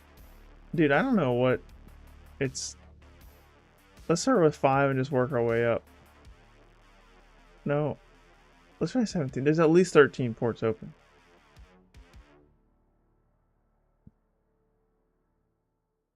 I don't know why we don't know the answer to this question, but it's definitely 13 ports open. I don't know why 13 isn't working. Is it 13 again? It says wrong answer.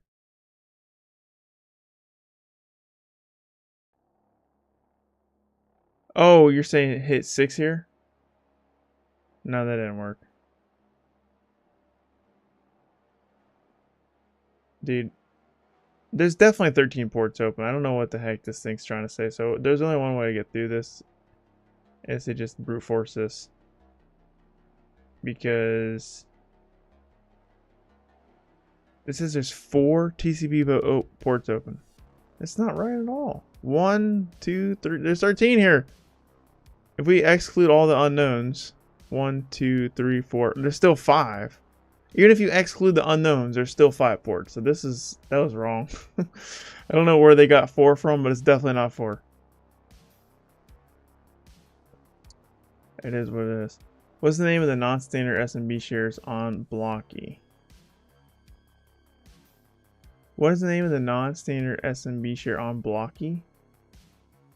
Oh, it's got the wrong guided mode, guys. This isn't Blocky. This is Bastion. They put the wrong guided mode here, guys. We don't even get guided mode, bro. Guided mode's off limits on this box. They put the wrong one. This isn't Blocky. This is Bastion.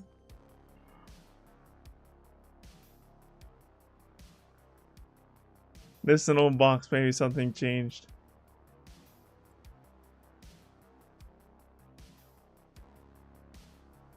The non-standard SMB share. Well, I mean, there was an SMB share that we logged into. Let's look at that. What's the name of this share?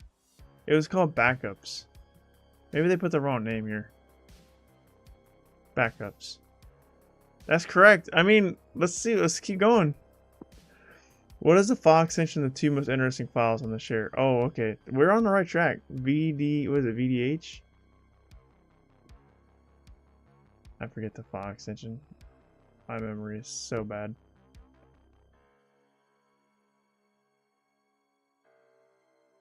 VHD. I had it right, but I'm halfway dyslexic, so I had to wait. What is the file extension for the most interesting files? .vhd. .vhd. I think we got the wrong item mode, guys. They are disk images. Oh, okay, well, we figured that out. Let's maybe just get rid of the dot. Oh, okay, get rid of the dot. 2 files are needed from a Windows machine are needed to dump its user hash. One is SAM, what is the other? Oh, why don't I know that? The SAM file.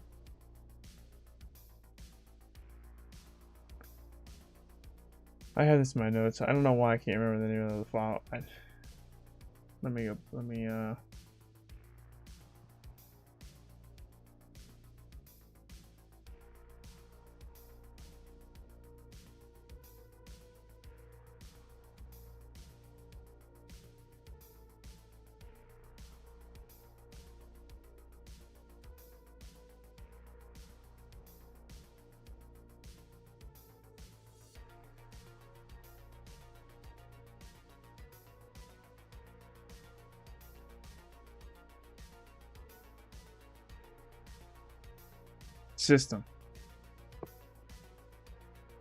System all caps.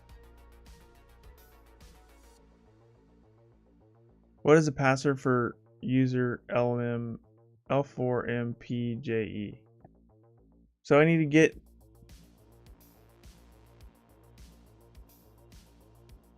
use a tool like secret dump pi can extract hashes. Okay, I know how to extract hashes when I have a SAM in a system file, but I don't know how to mount these.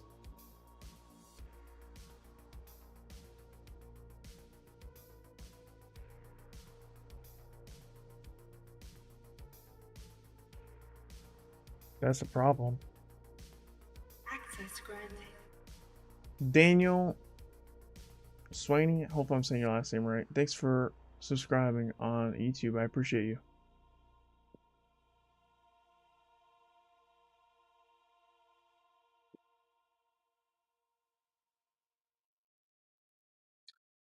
So we just need to get the same in the system file, that makes sense. I just need to figure out how to mount. I don't know how to mount this thing, dude.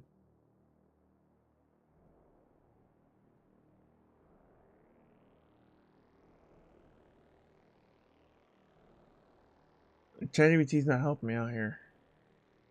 Let's Google this. How to mount .vhd files in Linux.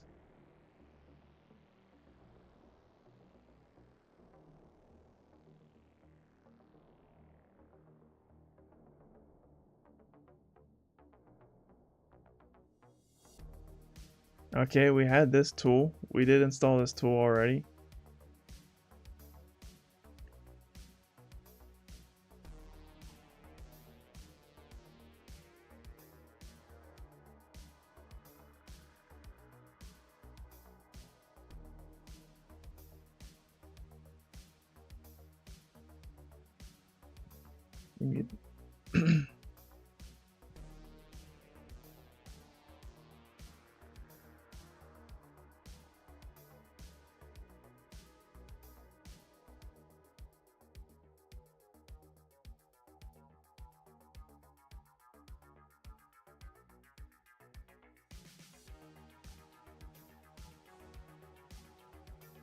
Oh my gosh, ads. Please leave.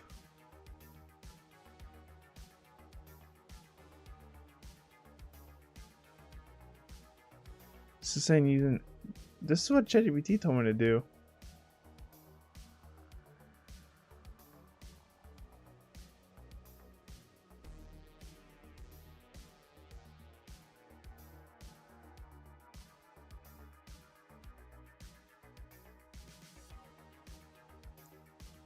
Which one of these is bigger?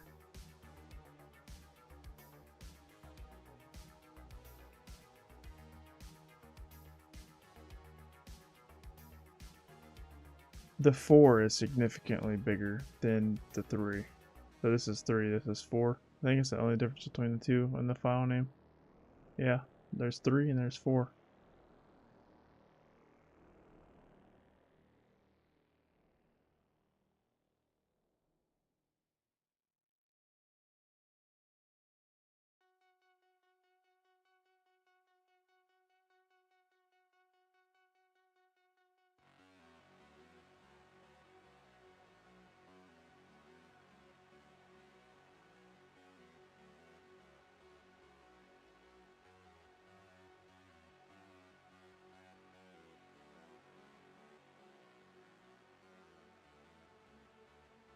Type run list file. I'm gonna move this to my. No, I can't move it to my other monitor because I have this my VM. Okay, run list file systems.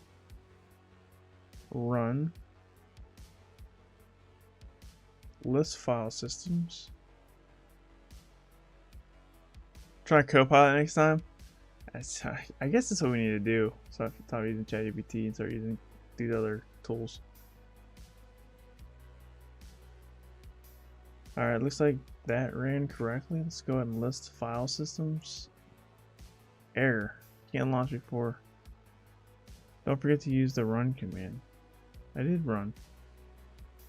You must call guest. Brother.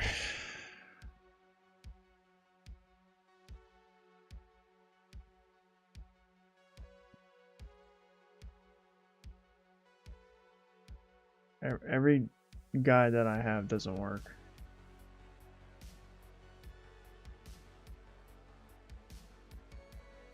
Run the guest mount command.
Run looks like it works. Error, appliance closed for connection. See, I don't understand what's going on here. Every guide never works for me.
The test tool failed. I don't know. I'm gonna have to go to the write-up for this. Every guide I find online, well, I guess I only read one guide, but no one can. Everything the internet's telling me to do, it's been just failing. So I'm gonna open up this write-up. We've been at it for almost 2 hours, so I just need to figure out how to mount this. Once I mount this, I know how to get the password from SAM and system. That's easy. I've done that a bunch of times. I just don't know how to mount this type of file.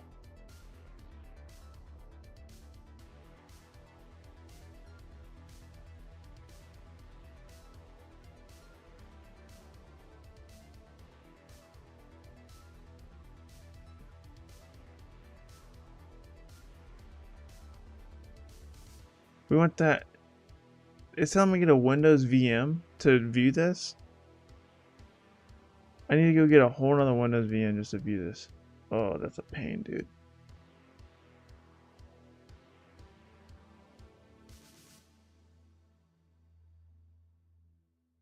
We'll have to shift to Windows.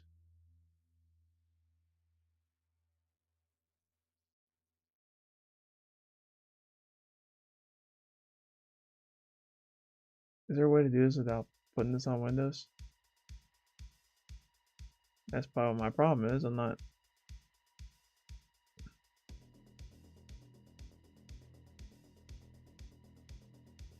Let's see if there's another.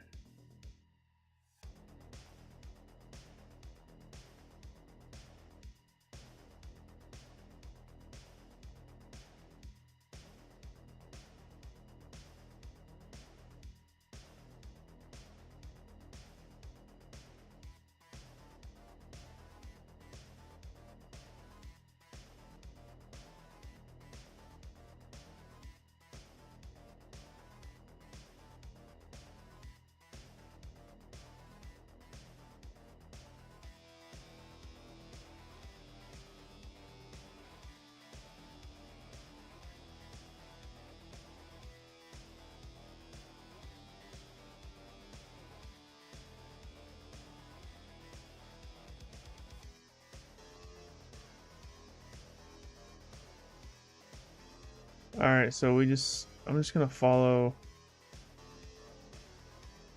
his exact instructions here and see what happens here.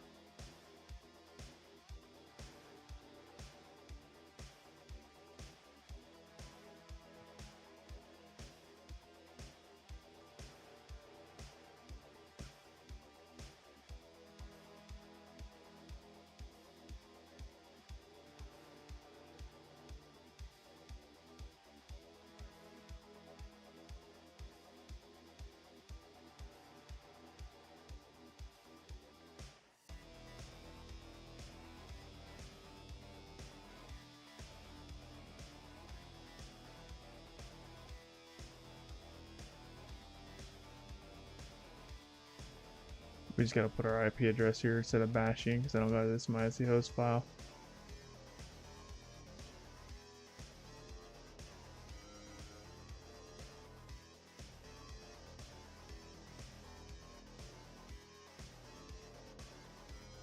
Alright, that worked.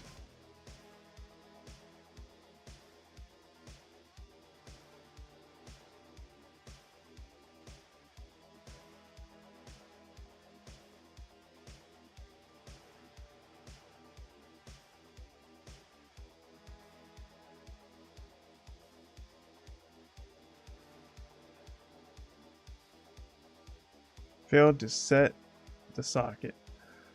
Brother, I don't know what to do. Everything I try fails. Everything fails. I can follow the instructions literally line by line, and it doesn't work for me.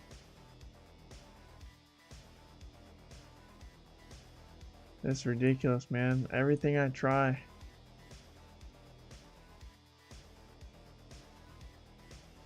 I guess we'll just continue on like that error didn't happen. See if we get something. I don't know. It'd be cool if it would just work. I don't got nothing, dude. No, hold on. Just some volume information. Yeah, I don't have this.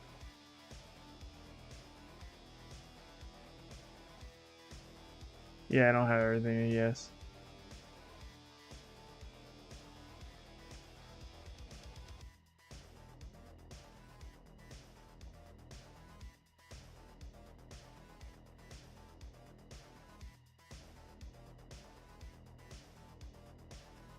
Yeah, I mean, I'll take your help, but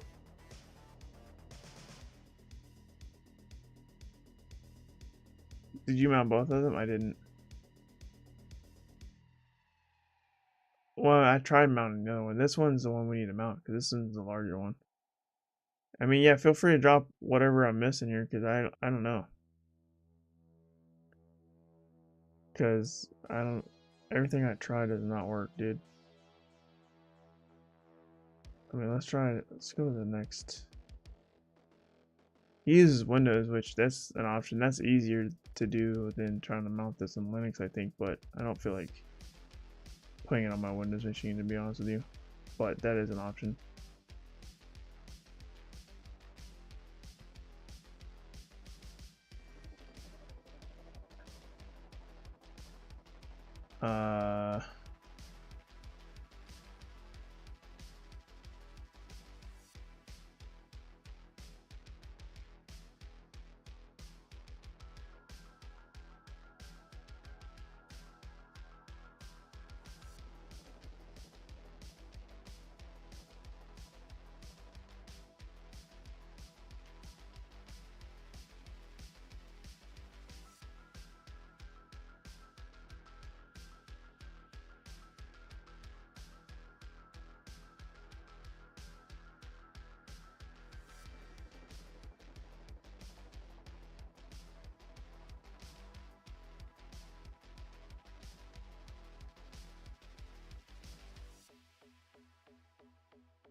Well, there's a hash, but that's in the password, but I want to get it myself.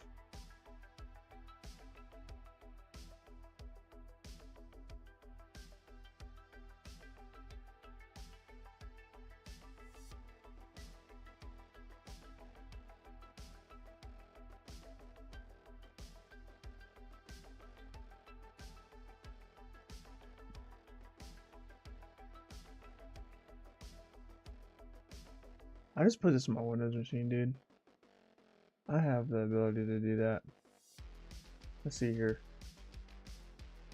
Well, no, I gotta be in bridge mode. I'm not in bridge mode, so I can't put this on my...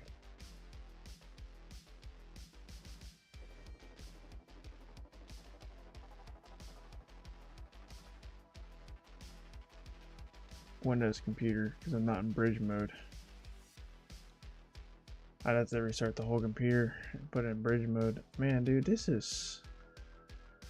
I hate when they make you get other Windows machines involved in Hack the Box, like where you have to get a second VM.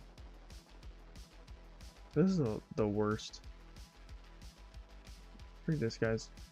What's up, Mr. Nobot? Welcome to the stream. Thanks for stopping in.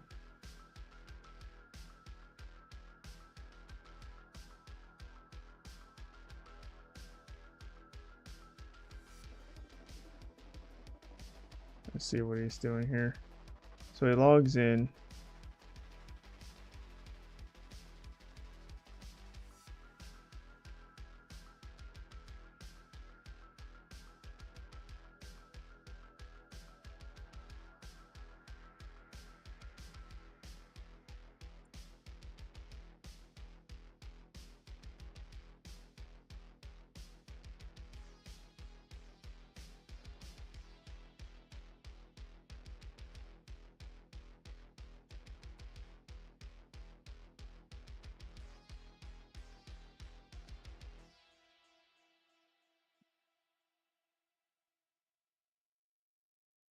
Oh, you passed CPTS? Nice, congratulations.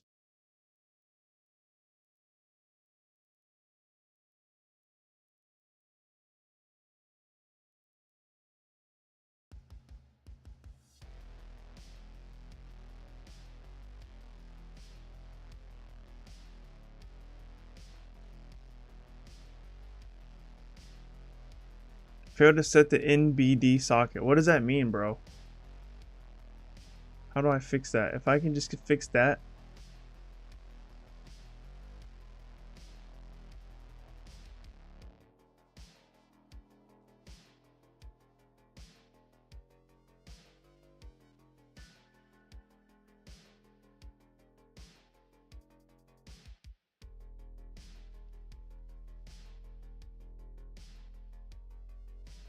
Still saying that.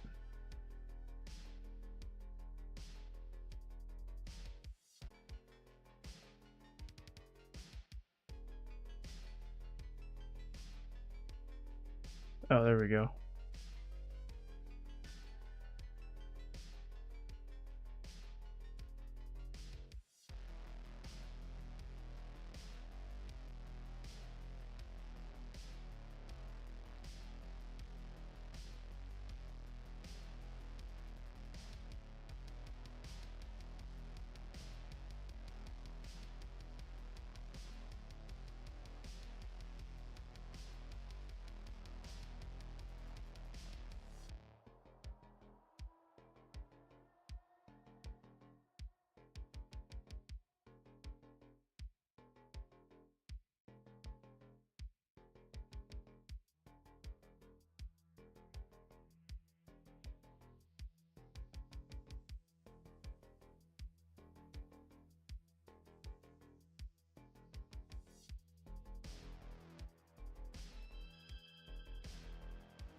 Hmm.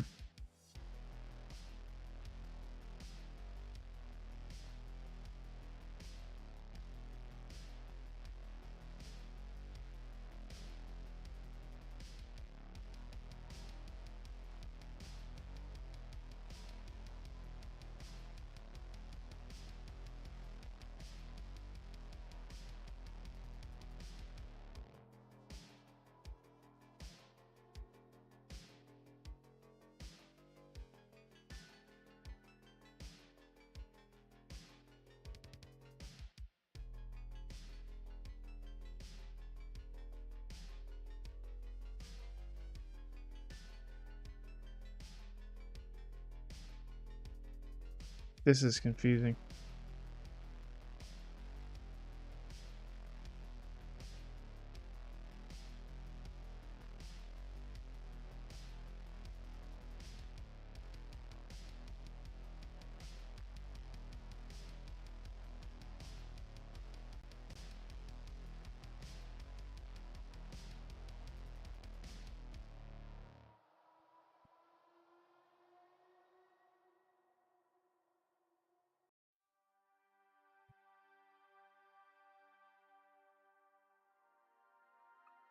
Bro, I don't know why I can follow the same commands as everybody else, but mine doesn't work. You know what I mean? Like,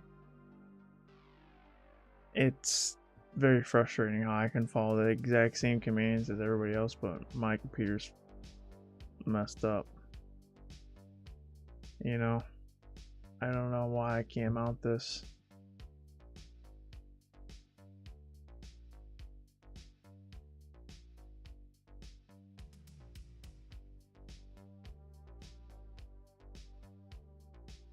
What directory is he even in?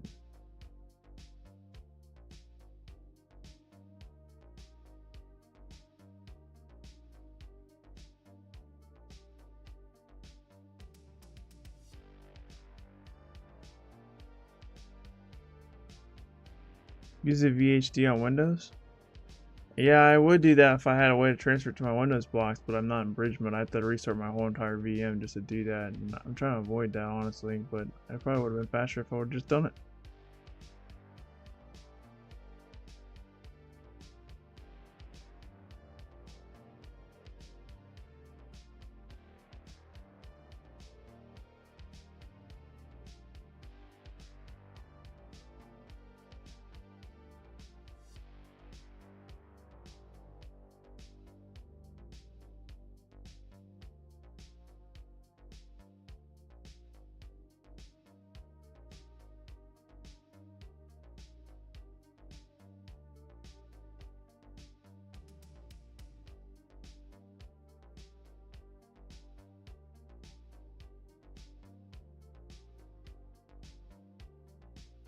You know what? Actually, I just realized something. I can do this.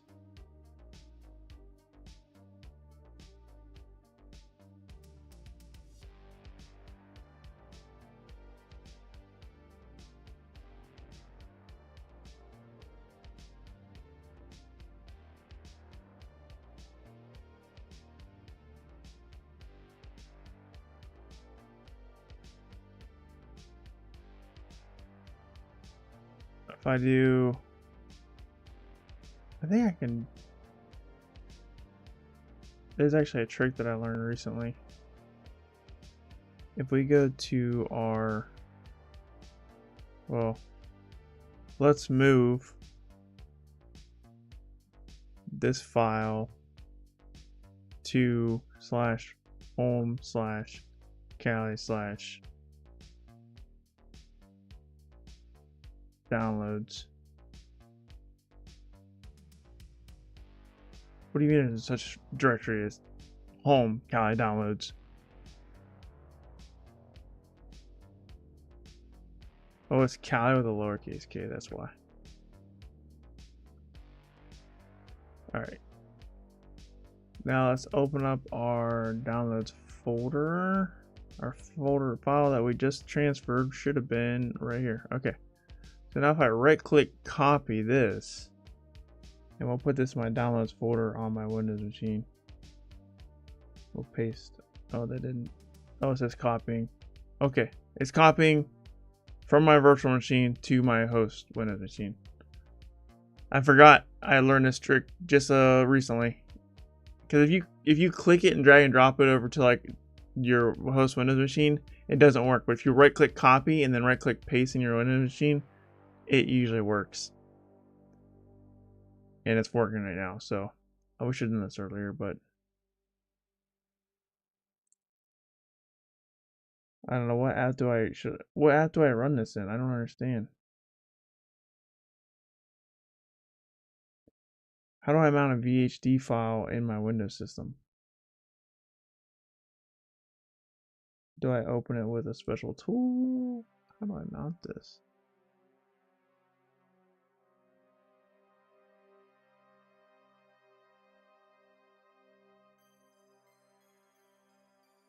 I got the file folder.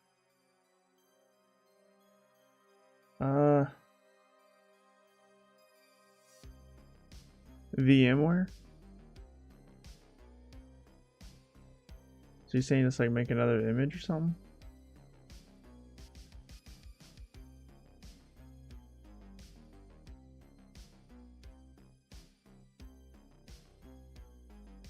Are you saying like create a new virtual machine? Or open an existing virtual machine?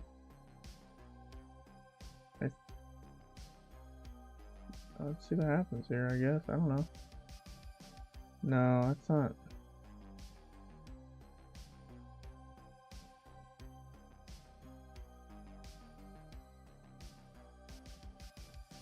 But it's on ISO though. That's why I'm confused. I've never seen a VHD file before.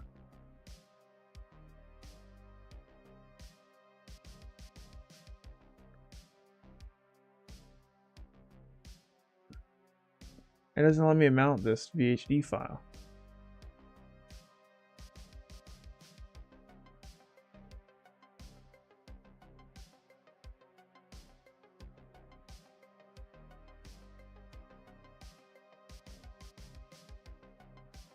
Open?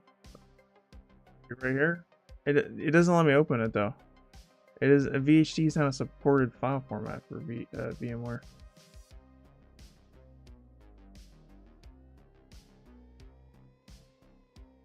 How did he do this?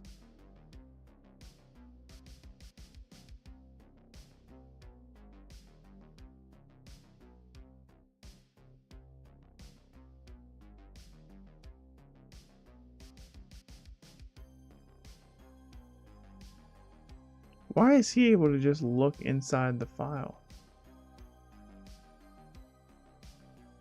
We can try mounting the disk with guest mount in a Linux environment, but because virtual disks are specifically Microsoft disks, it's easier to explore them when connected to the share in a Windows environment.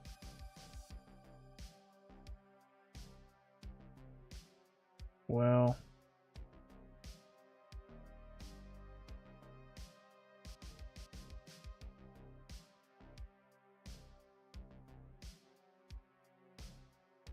what's up, Quantus? Thanks for stopping in the stream. You can mount VHD through PowerShell. All right, let's try that then.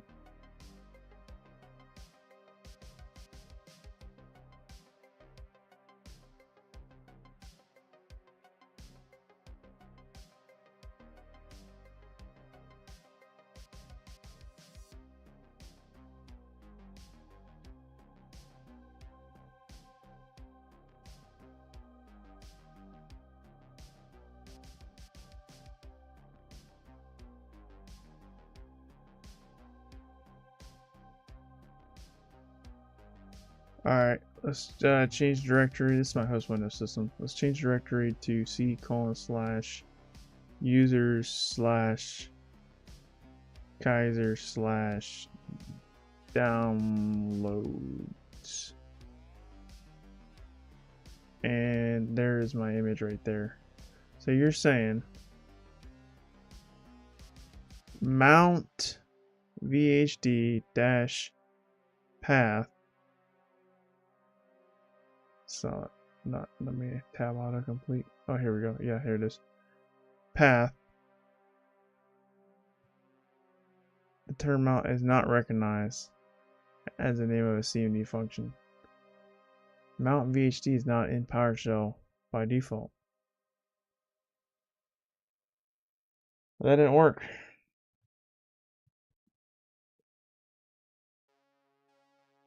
I'm on vacation. I miss hacking. That's how you know you love the game.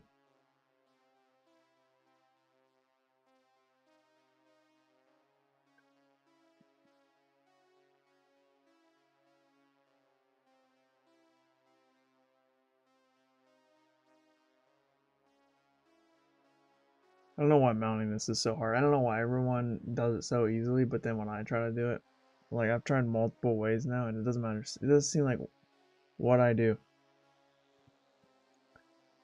it fails. You know what I mean? Like I've tried so many things at this point.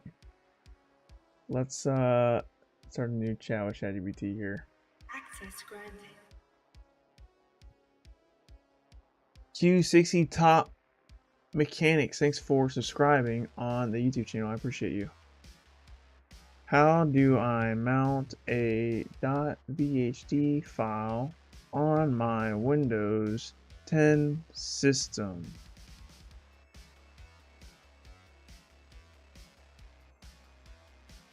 Locate the file. Make sure you know location. I got that location. Right-click the file and File Explorer. Navigate to the right-click and then select Mount from the context menu. Right-click. There's no mount option though. That's the problem. If I would have saw mount, then I would have done that. You know what I mean? There's no mount option, dude.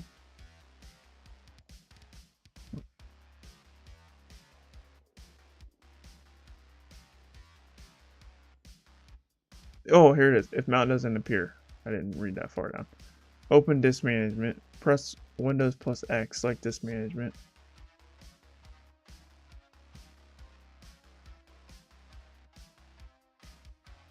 Disk management, is it?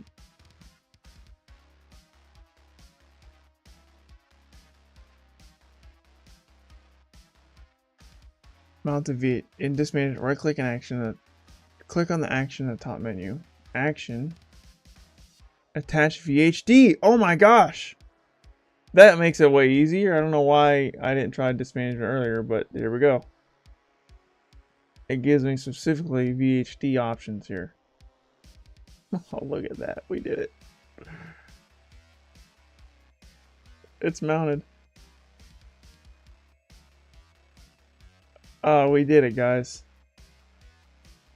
Here is my screen. This is my host VM, or my host machine here. Users. Yeah, alright. So we can go to Windows. We need to get the SAM and the system file. Wherever that is. Can we get the user flag? We might be able to get the user flag. That'd be interesting if we got no user flag.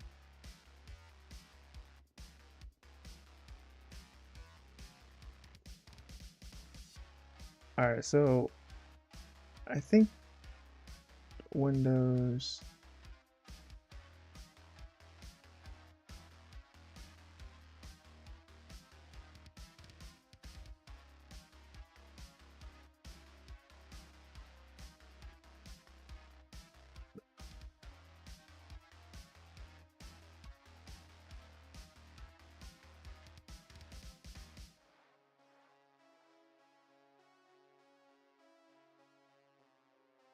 What? I forget where they're at. Is it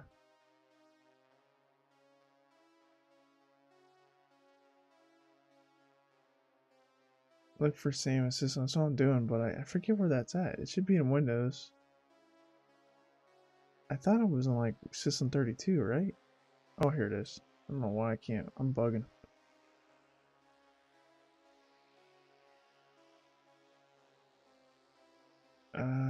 SAM. Scroll down. Oh my gosh, there's so much here. You know what? Let's just search for SAM.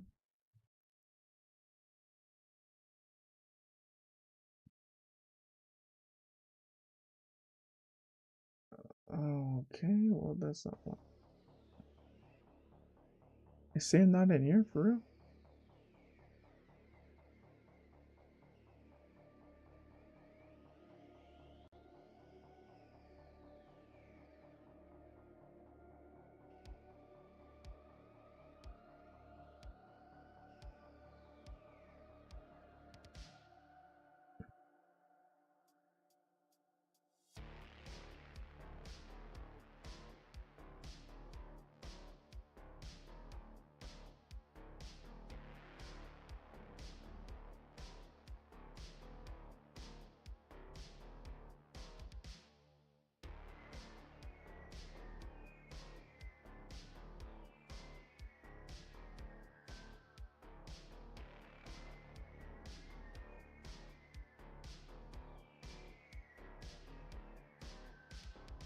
Where can I find the SAM file?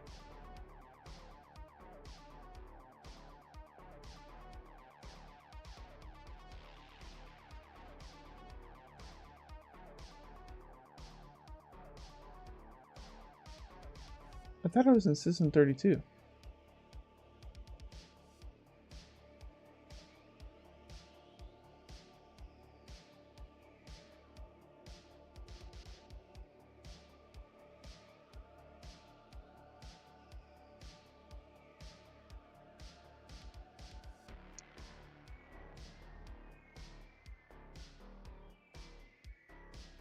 it's in /config. Okay.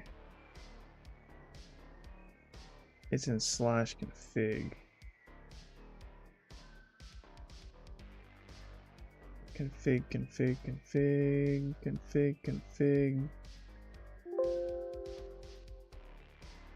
There they are. Boom. Alright, we got them. Sorry, I didn't show that on the screen very long.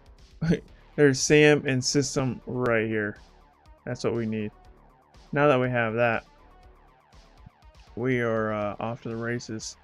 Let's go back to my downloads, and I should be able to just drag and drop these into my Kali VM here. Did that work?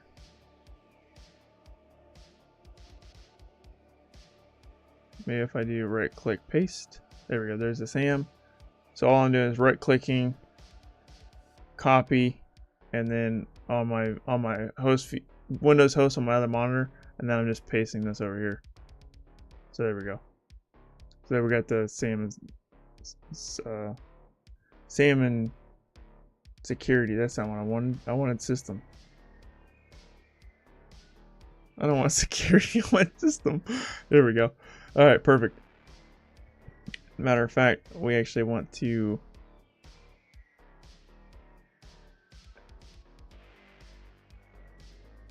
change directory to hack the box /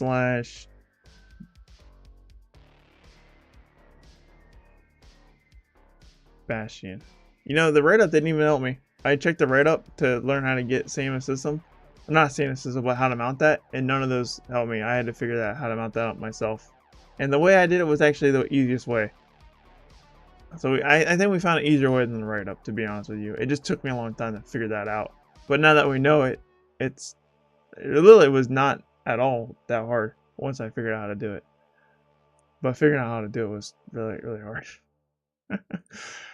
Okay, change directory, hack the box / Bastion. We want to move /home / Kali / downloads SAM to here, and we want to change the system here as well. So we have SAM and system here. Perfect. We have SAM and system. Now what we want to do is we need to use a tool to basically get us the hash, and I forget the tool. Let me check my notes here. Time for PyPyCats. Is that the file that I used? Hold on, let me look. Let me see what I've used traditionally in the past for this.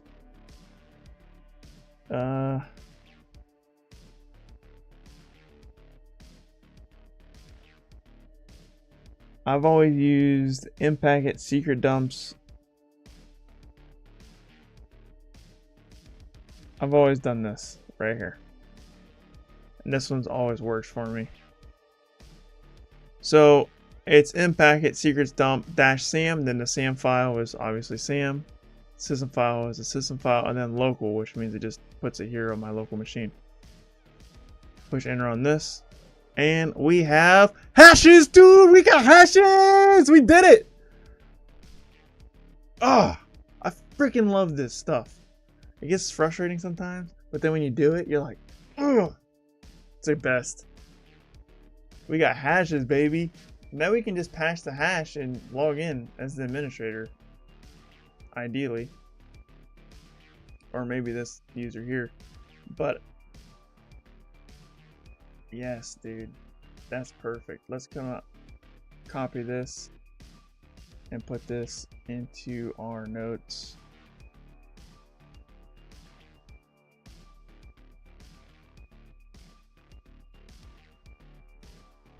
Evil WinRM. Why can't evil WinRM? Oh man, I forgot how to use it. It's like, let's look. Go back to my notes over my other monitor. I can't show you the notes because Access granted. Sugar Bam Play, thanks for subscribing. I appreciate you. I can't show you my notes because these are actually my OCP notes. They don't teach you how to use Impacket and OCP, So I can definitely show you that, but I can't show you like what I got going on my screen because I got like some serious OSCP notes over here, and you're not allowed to see that. Or they'll take my certification away. But what am I looking for again? Oh yeah, how to use EWinRM, which that's okay to show you, but I just can't show you like all the hashes from all these machines that I put on the OSCP course and all that. You know what I mean? Because I got full hashes, full passwords, full steps on how to put on all these machines for the labs.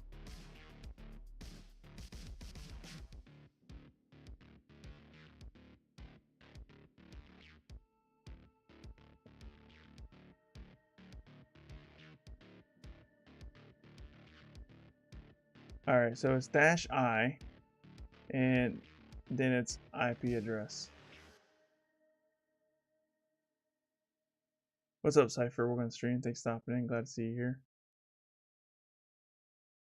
We will paste the IP address, and then it's -U for the user.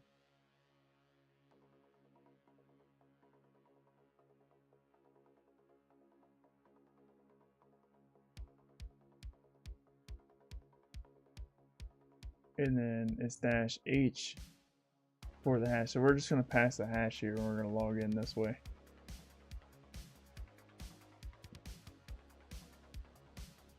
And then we just got to supply the hash.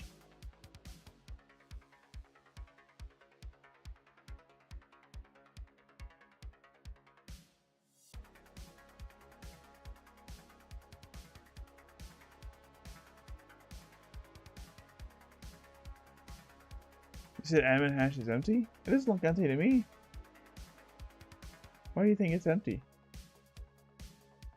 It doesn't look empty to me. I'm gonna paste it here.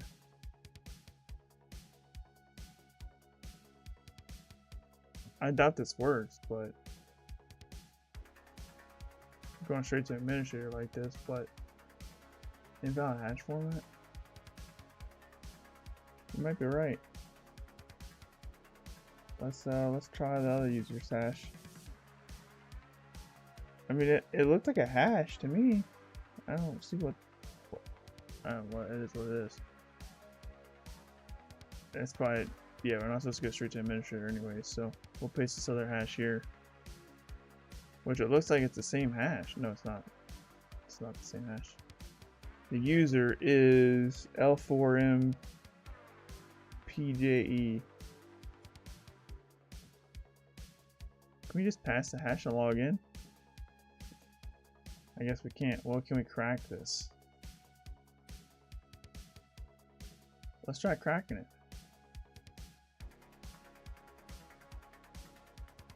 Nano hash.txt John. Let's see if John will crack this. It says session completed. No, it didn't crack. Okay. Use only the NT hash?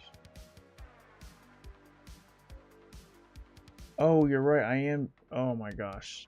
Not the full one. You're right. I am doing it the wrong way. Thanks for mentioning that. We need to get rid of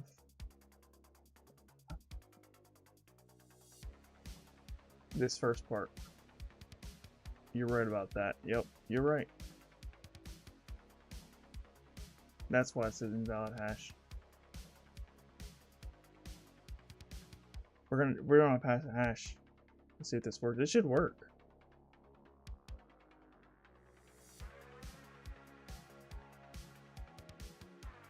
Career question: how often you travel on site to a client as a pen tester? I have never traveled to a client site ever, but I've only been pen testing for 5 months in my full-time position and 4 months in my internship. So I got 9 months of experience. I've never had to travel. The only time I travel was for my company for team meetings. I had to travel to meet with for my orientation, to meet with some key players in the organization, at the headquarters, and then we do team meetings twice a year, one at the beginning of the year and one in the middle of the year. And I did the one in the middle of the year in June when met the whole company there, and then we'll have another one when the year is over in December. But it's not client visits; those are team meetings.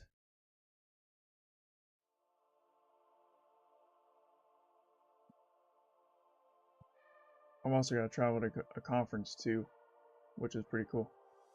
All right, let's see if we can crack this. So the pass the hash did not work, but oops, we actually just want to copy this.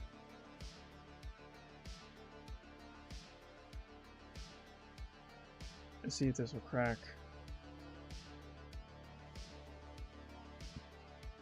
No, that's the wrong thing. I want quick. It says push Y to exit, but it won't let me to exit.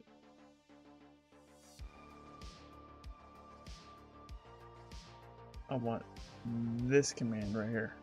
See if that cracks. That did not crack.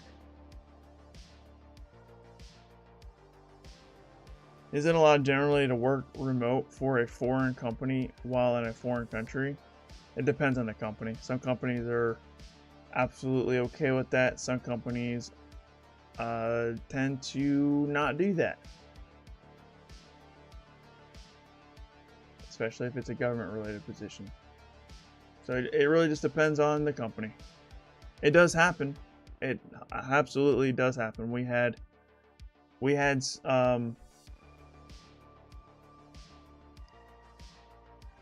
my internship company, we had someone that was not in the United States doing pen testing work for us. And then after I left the company, they also hired some people that was not in the United States to pen test at the company. And then we also have, in my company, we do have one person that's not in the United States as well at my current company. So it just depends. Generally speaking, the answer is yes, but not for every company.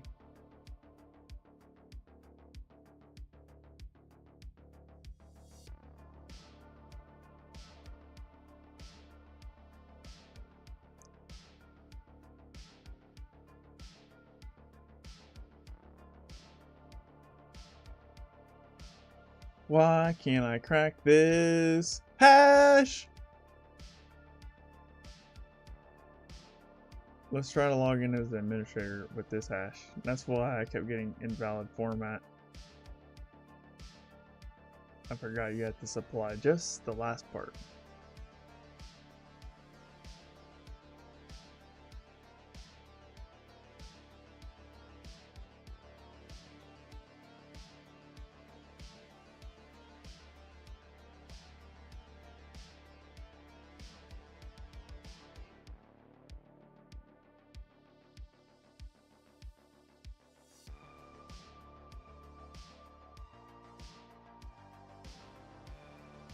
Trying to pass the hash. Let's see if this admin hash will crack.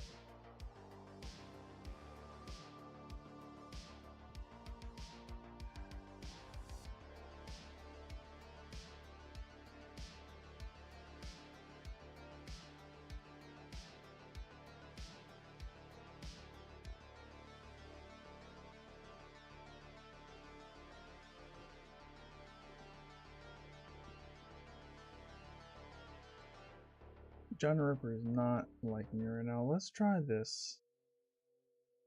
Hashes.com.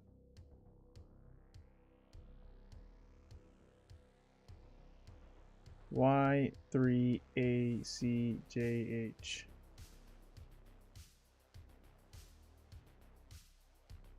It says it was checked. What? Is it just not? This is an empty password? The admin hash is empty. That's what you said earlier. That's what you meant by empty, huh? That makes sense. It literally is nothing. It cracked it to nothing. Well, that's probably not what we're looking for. Let's try this one.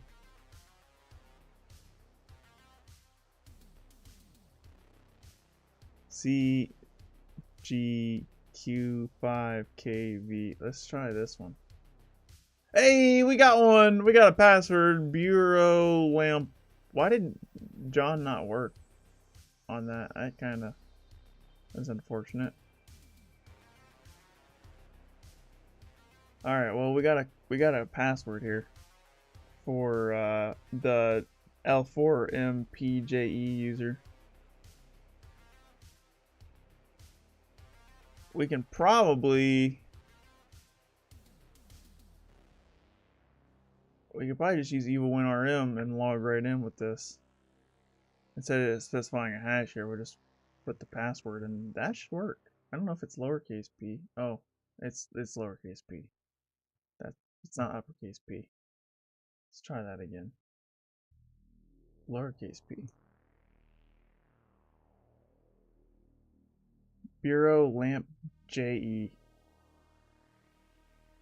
3B is empty. Is it always 3B always means empty? But it starts with a 31D though. It doesn't start with 3B. Alright, we got a password, but we can't log in with WinRM. So let's try SSH maybe. SSH. Try to SSH in at, what's the name of the server? What's the IP address? This might be an SSH password. I was figuring it would be like I could log in with WinRM. That's usually what the hashes mean. Hey, we logged in SSH, look at that. Oh gosh.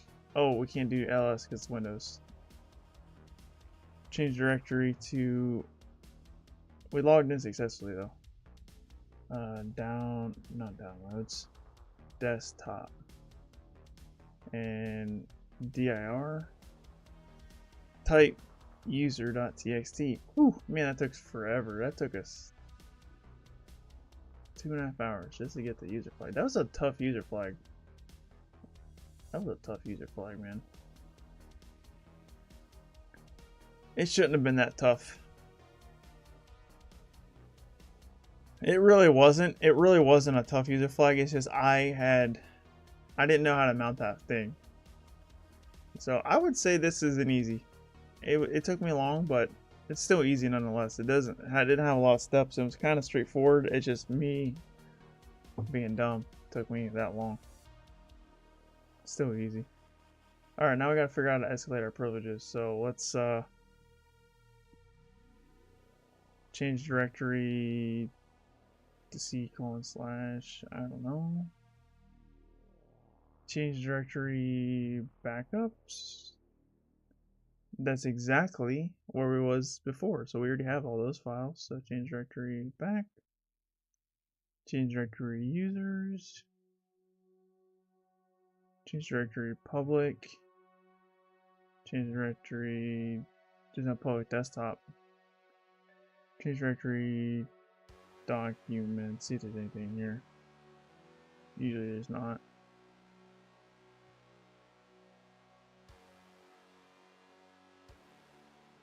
Alright, let's change directory into program files. Nothing sticking out there. Change dir.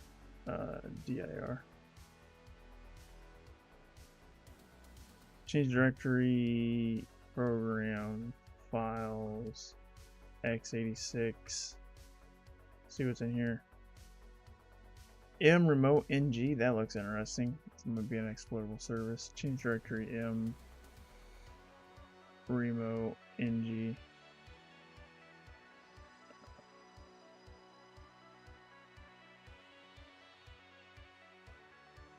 Type changelog.txt.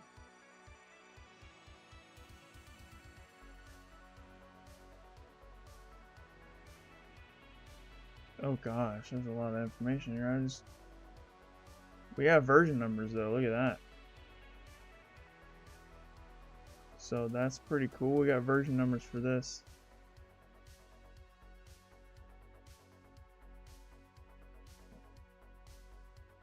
So we got one. We're on 1.7611.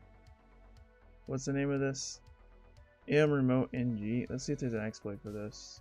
This is a weird service that I don't normally see, so that's usually something that I want to check in. If you see a service that you don't typically see on a CTF, it's definitely always worth checking out.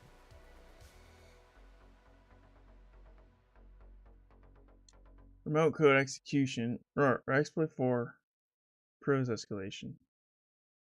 Oh, that's exactly what we want.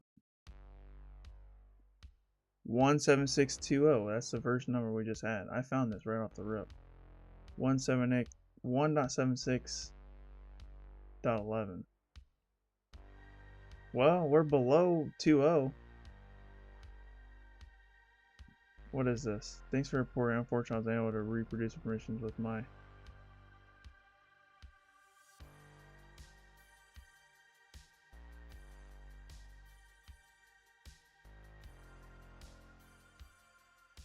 What is it? Unquoted service path?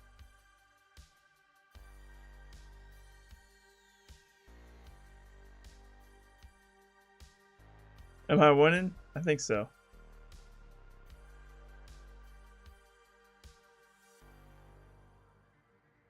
I think we found an unquoted service path somewhere.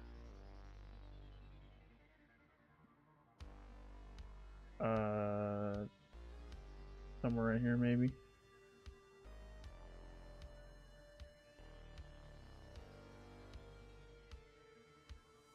Yeah, it'd be cool if I could hit file new tab, but I can't for some reason.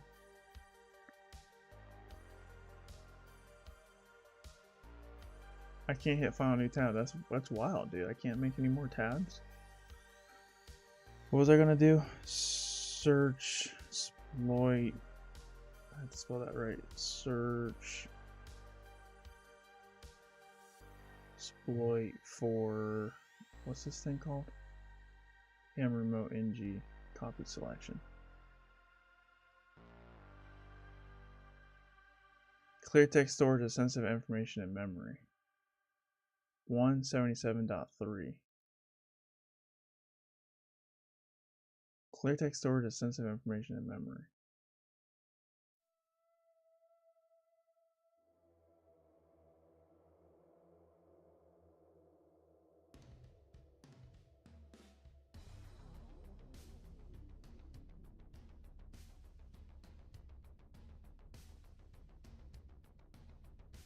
What privileges do I have? We have change notify, SE increase working. We don't have any privileges at all. Okay.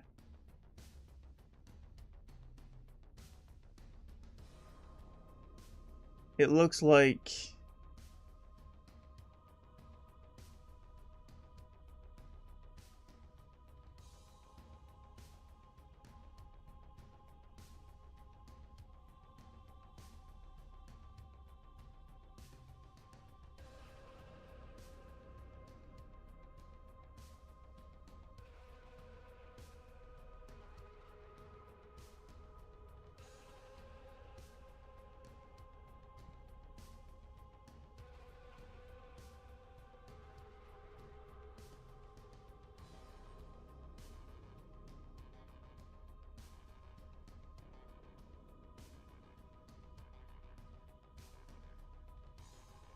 what's up, a cat? Welcome back to the stream. How you doing today?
users m.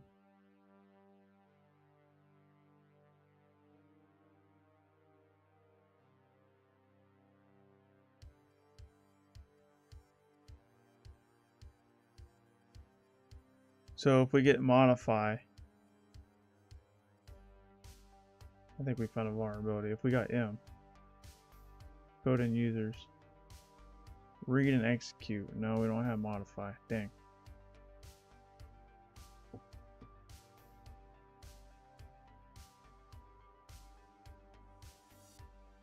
That's not the vulnerability. Not the same thing, guys.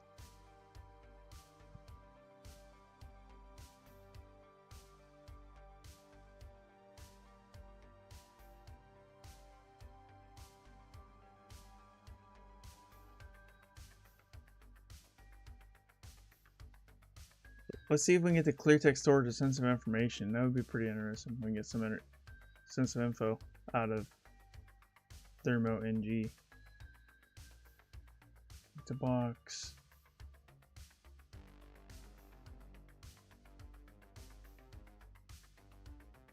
So we can do search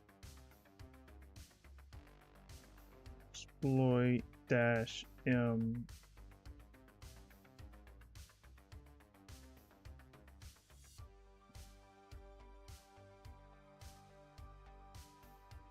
What's it saying here?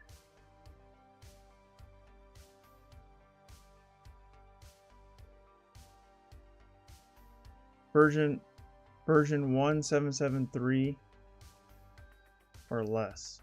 177.3. I think we fall below that. Multi-remote. Users to store and manage multiple protocol connections.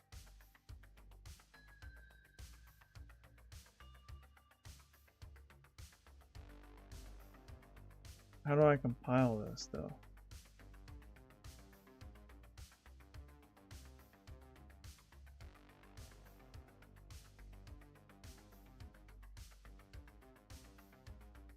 Full exploit and config file decryption plus pastor brute force Python script. Here.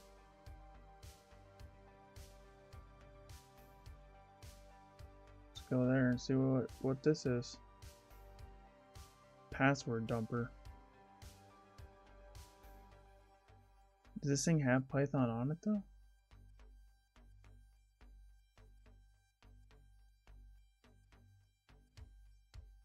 Windows typically don't have Python on them.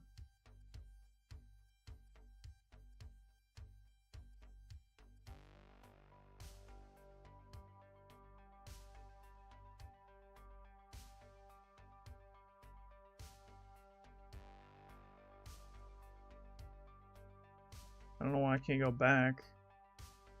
It's a little ridiculous, don't you think?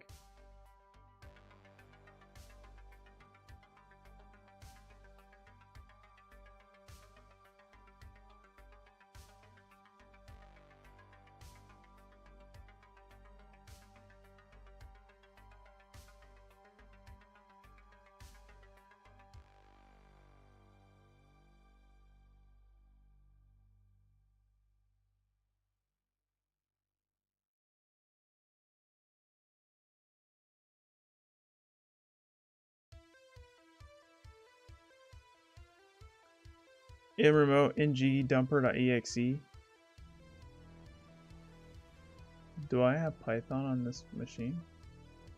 I doubt. Oh, okay. Here we go. I doubt Python's on the machine. Python. Yeah. Well, let's see if we can. There's an exe that dumps assets. PNG. Is there an exe somewhere? Go back. Why can't I go back? My computer's broken, guys. I can't make new tabs. I can't go back in my own web browser. I thought they had an exe, but I guess not.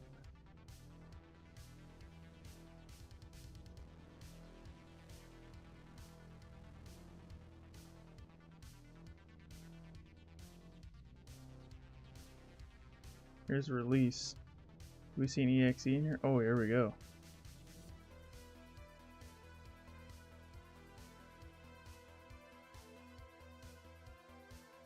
Copy link address. We should be able to just wget this, or no, get clone.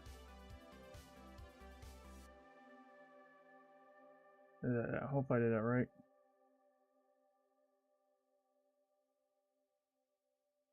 It's not. Can I do wget?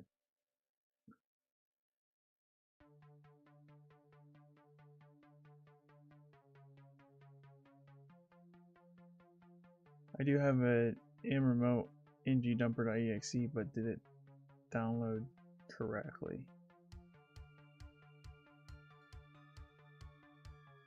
How can I?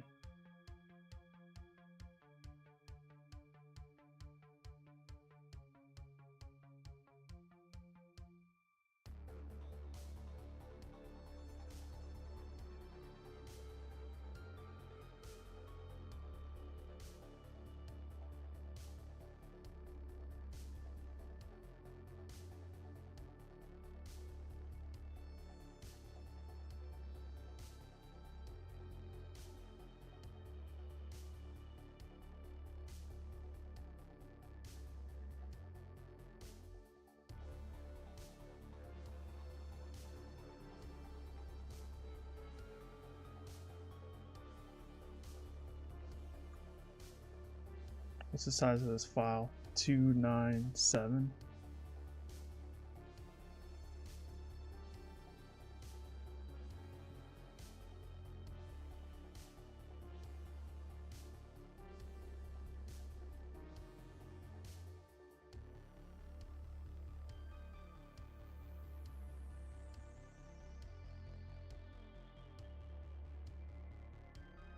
Okay, I guess I don't. Oh yeah, this isn't the same size. Not even close.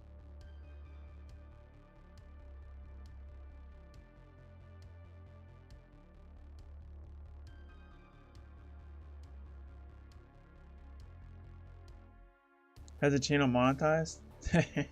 That's a funny story. So I have reached a threshold to monetization. You have to get 4,000 watch hours and 1,000 subscribers, which I have done that. You have to have 4,000 watch hours within a 365-day period. I have done that, and I did that like a week or two ago. But because since my channel got a strike, I am unable to apply for monetization until the strike is over. The strike is over on December 6th. So on December 6th, I'm eligible to apply. I should be monetized right now, but because my account got struck, because I made that Hydra video on Shorts, because it's so frustrating. YouTube's like, yeah, you can make all the Hydra videos you want, but if you make a Hydra short, that's where we draw the line, buddy. And then they struck my account down without any warning, because it's not the first time I've had this problem. I made a Hydra video in the past. I should have learned my lesson, but I didn't. And I just made another Hydra short thinking that, oh, I haven't had a strike for a long time. My account's on a perpetual warning, so anytime I post hacking content that they don't like, they're just gonna ban me for a week and then strike my account. It's very unfortunate, but it is what it is. Luckily, when your account is struck, it doesn't mess with the algorithm. Like, that is the one thing that I'm thankful for. Like, your videos actually do get promoted out on YouTube when you post content, even when you're under a strike. The strike, really, there's two main things. Is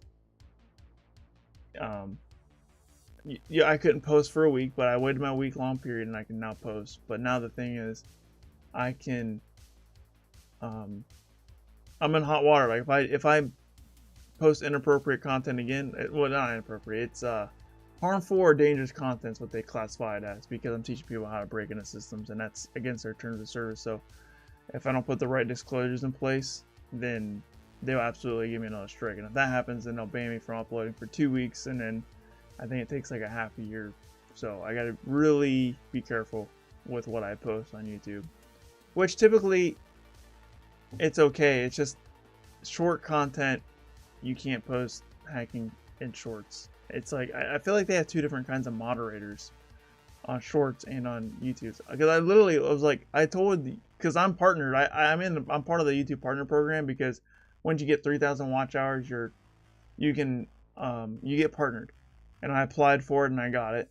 And then when I got it, I was like, hey, well, the partner program, like, it gives you like direct access to YouTube support, which is really nice. Their support's actually pretty good once you get in the partner program. Before you get in the partner program, it's hard to get support. But I reached out. I was like, hey, this video that struck my account is a short that's just a tiny clip of a longer video that I posted, and that longer video is allowed. Why is the short version not allowed? And then furthermore, it's like there's all kinds of other people with the same content in a short, and I'm not allowed to have the same content. Like, it doesn't make any sense. And basically they just told me, like, sorry, out of luck.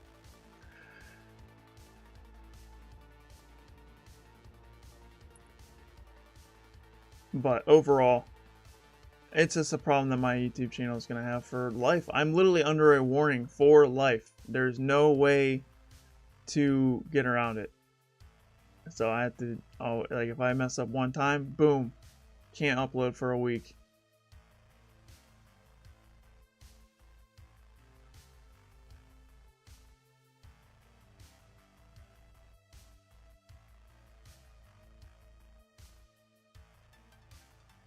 But I have to survive the strike, so I have to be very careful with what shorts I upload. Long form content like live streams, I can teach you how to hack all day. I've taught you way more in-depth stuff in these live streams and in my videos. But when a short one, it's like, a minute long thing. It's like, nope, that's where we draw the line, bucko. Sorry, I'm rambling and ranting.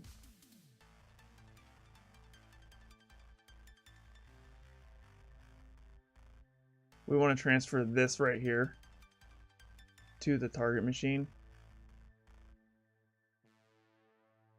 And to do that, we will use cert-util.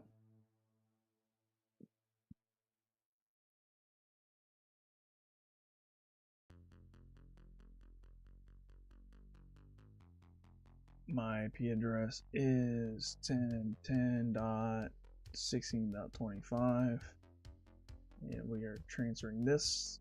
Oh,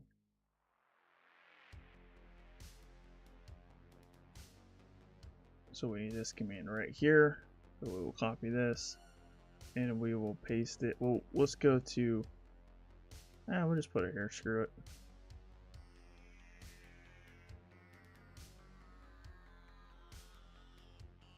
So yeah, the channel will be monetized December 6th as long as I don't get my account struck again. As long as I don't upload content that they don't like, I'll be alright.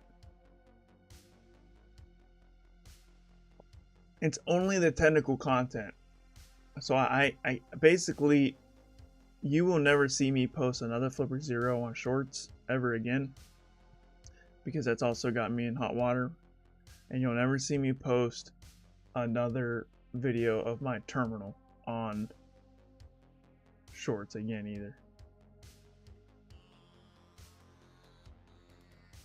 And that's just how it is. They just don't like it. They don't like when you do the real world hacking.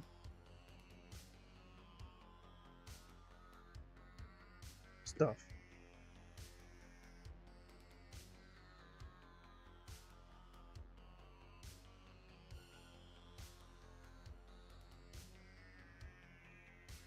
I don't even bother with shorts anymore. I like shorts. Shorts actually helps me grow the channel.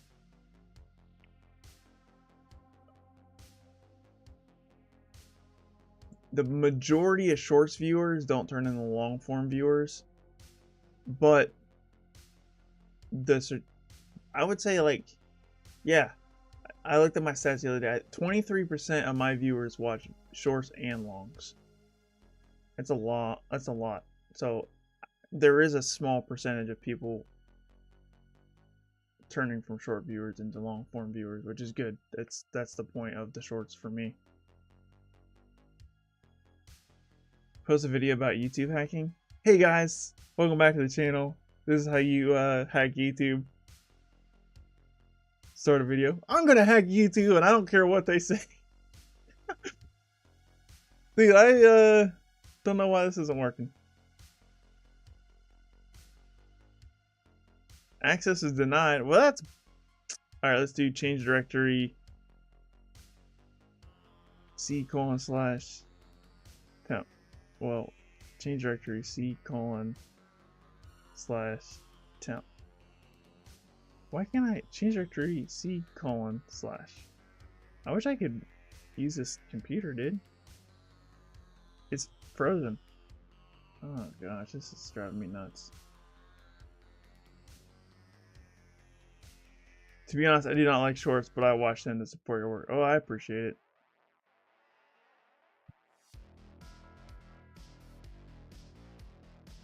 The way I use shorts, I just use shorts to advertise the long forms. That's why they're literal pieces of long forms, and all they are is just for someone to look at it and then hopefully check out my long form content. That's what I use shorts for. Because shorts, they don't count for your watch time, and they don't count for, you don't get a lot of ad revenue off of them anyways. It's wild because David Baum's shorts posts showing more than you have. Well, you know, when you have over 1 million subscribers, YouTube treats you differently. I don't care what they say.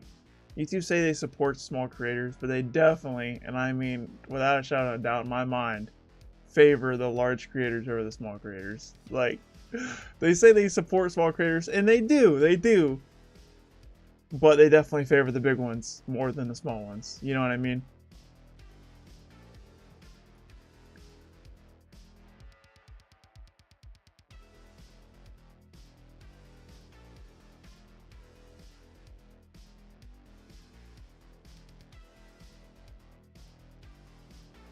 Let's do make directory temp. Make directory temp.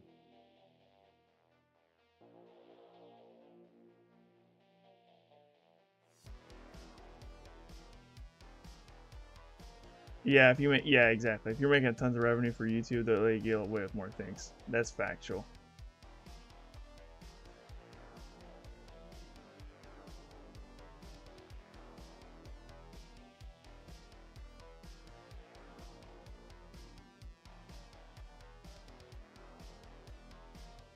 Change directory temp.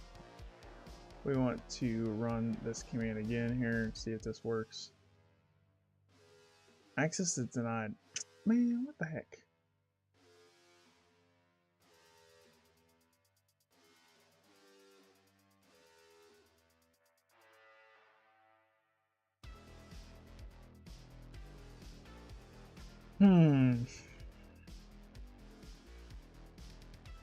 I can't transfer.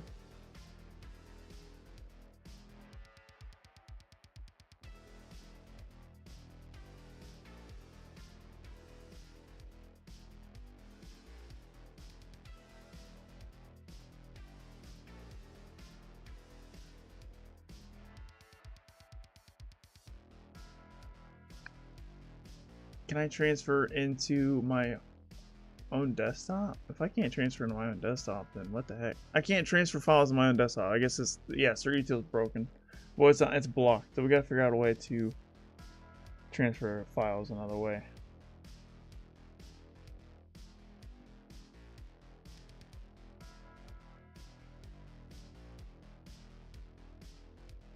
We can use PowerShell.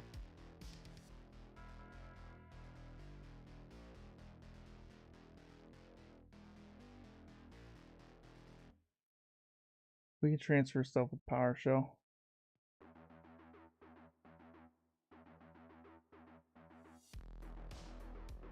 We're going to use this.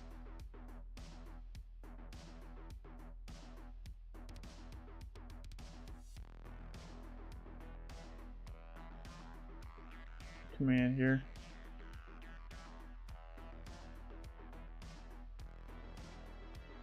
That should work.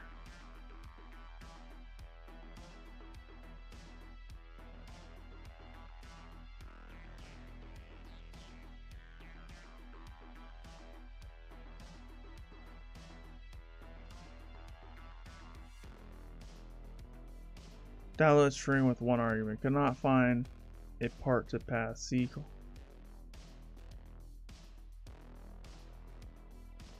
Oh, that's why. I got to do http://. Alright, we typed it in wrong. That should work. Oh, dang, I thought it was gonna work. Okay. Failed to run. The file extension is too long. The file extension is too long? What are you talking about? Alright guys, I'll be right back. I got to take a small break. I'll be right back.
Alright, I returned. I needed to get more caffeine.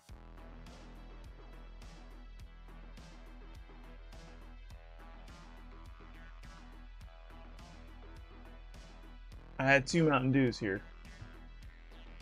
And apparently that wasn't enough for the stream. Normally that is enough for a stream. I usually only grab 2.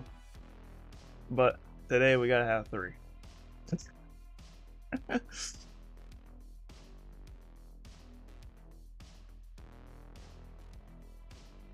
Is anybody interested in health at all? Like, do they just know, like, at least a little bit? If you know the answer to this question, please let me know. So these, like, sugar-free sodas, they say 0 calories and 0 sugar, right? And I drink them thinking that they're kind of healthy because there's 0 sugar and 0 calories. But, like, I feel like there's a catch, right? Is there, like, something that's, like, if I drink a lot of these, it would negatively affect my health? Like, that's what I'm worried about. Because these things taste too good. These are, like, too good to be true to have 0 sugar and 0 calories. You know what I mean? Are they lying to me? Like, I don't know. I don't know. I digress. Because I don't drink regular soda because I don't want sugar. You know, I just don't want it to, because we all know that soda is not good for you. But when it says 0 sugar, 0 calories, you're like, well, how's it not good for me? You know what I mean? Like, it's equivalent to water. It just tastes really good. I haven't succeeded yet. No, I'm trying to figure it out. I can't transfer files on this machine. So I gotta figure out how to. I don't feel like you can eat healthy unless you farm yourself these days. Yeah, you're probably right about that. You're probably right about that.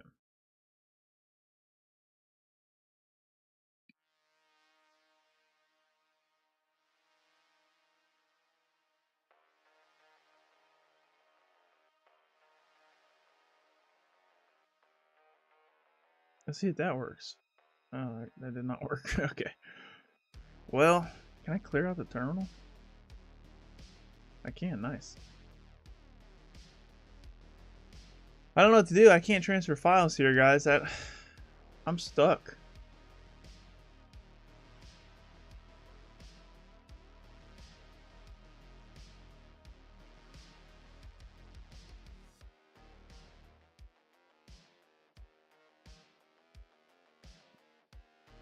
There's other ways to transfer files, but use the share. Yeah, that's what I was thinking. That's exactly what I was thinking. I was like, we can use the share, but let's see here. Where is my share? Yeah, share is the way to go.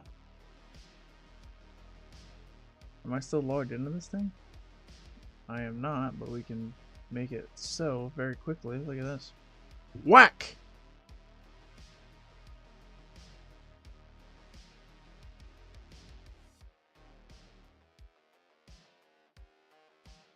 Can I put, I don't know, /root/ hack the box / Bastion.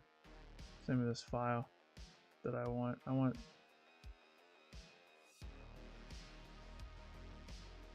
It worked.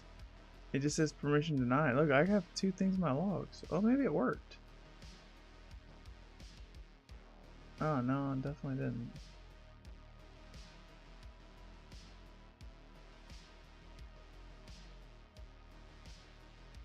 Is that how you do it?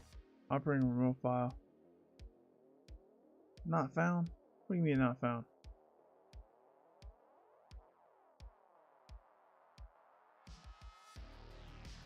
Root hackbox Bastion / this.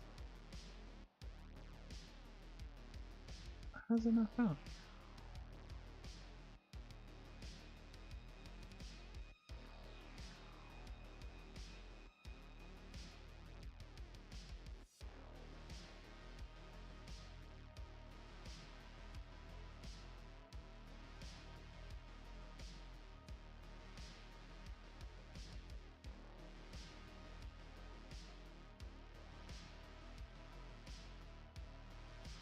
Input? Is that what I gotta do?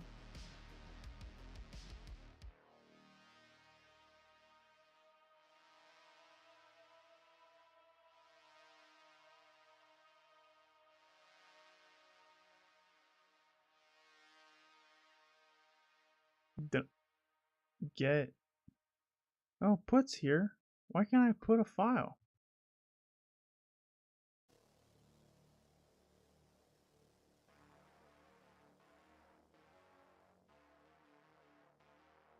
Change directory.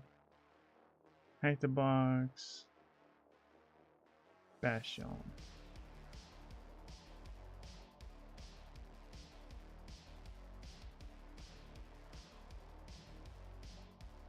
That worked. Change directory C:/ backups. Hey, there's my file. ./m remote ng. Can I do tab autocomplete here? No.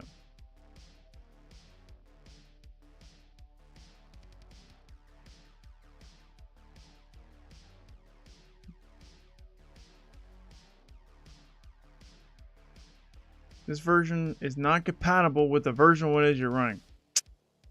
Whack.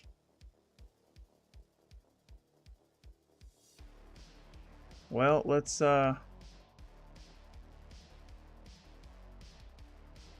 change directory, tools,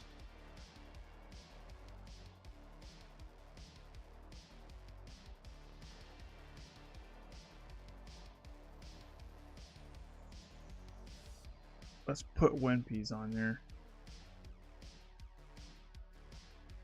Alright, soon you get back, Mr. Nobot.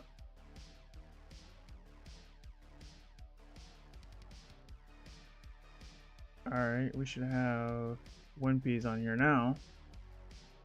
There it is.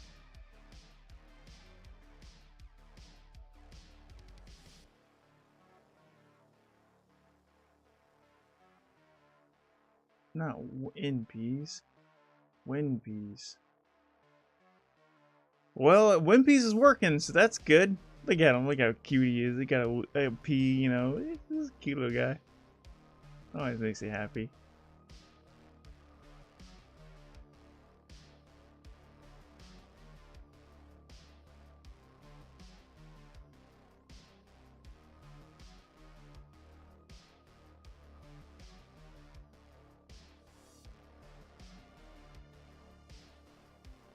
Why is name highlighted red? That's weird.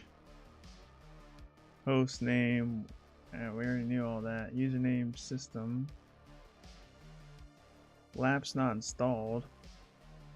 LSA protection is not installed. Credential guards not installed. Okay. No AV is detected. Alright. We kind of expect all that to be true for these. Prompt for non.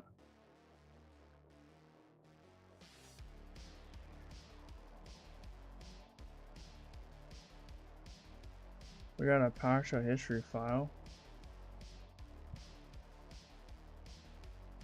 I mean, it's probably just gonna be what we already done.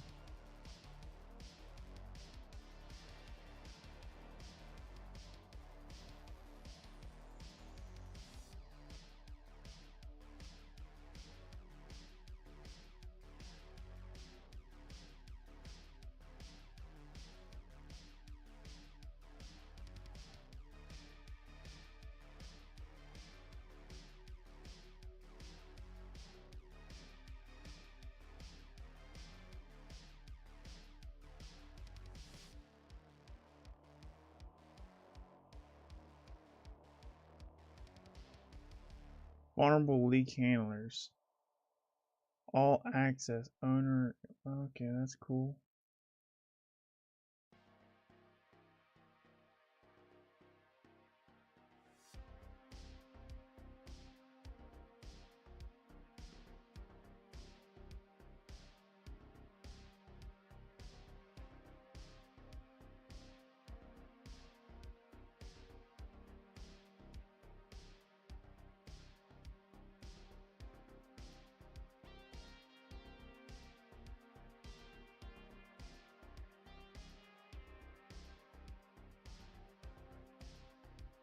Uncoded space detected, VMware, it's usually not the way. There's always uncoded here, there's always encoded there for start menu stuff.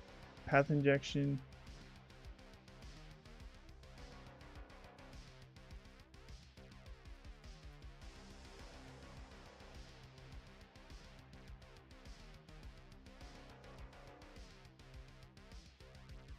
I don't think any of these are actual path injections. Pretty common configuration in these. Internet Explorer, that's also another thing that's always unquoted and space detected.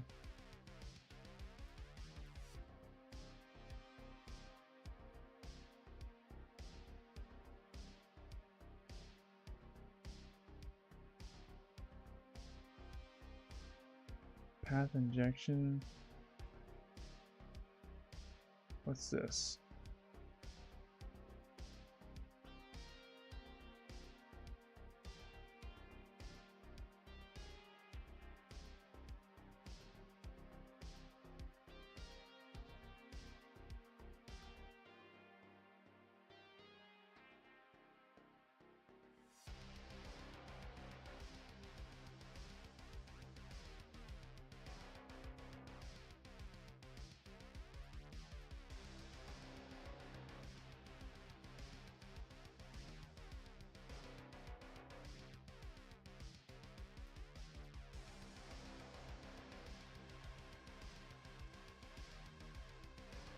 Oh, there's our hash of my user, but we already have that.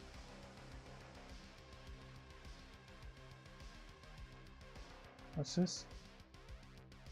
Credential settings?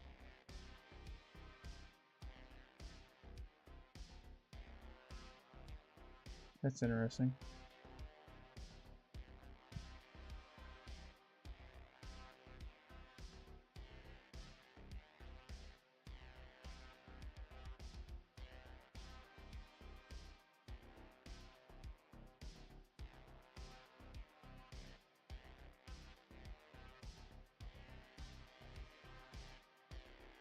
We're gonna get another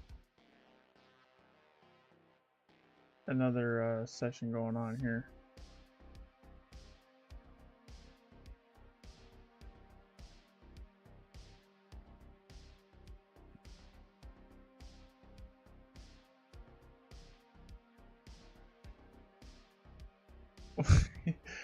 What's up, Neofetch? Welcome back to the stream. You're in the hospital? Man, what a trooper. Thanks for being here. Hopefully you get better soon. Get well soon. Had some stomach issues, but I'm good next week. Home, so I can finish all my university ratings. Nice. Well, yeah, get well soon. Thanks for being here. While I was in the hospital? Nice. Hospitals are boring. I was, when I was getting my appendix taken out, I just remember sitting there and just scrolling endlessly on social media, and I was like, man, I feel lazy as heck right now. Like, it's so boring. Like, at least you got internet connectivity. My hospital didn't even have good internet service, so it's like, it made it even worse.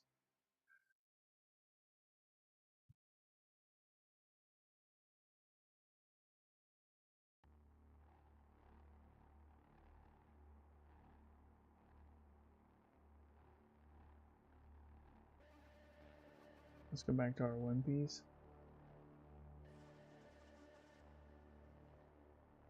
I'm going to type this out. It says we cannot find the file specified. Oh, that's because we have to put this in quotes. Type.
Oh man, I don't know. We're running out of time. I might have to check the write-up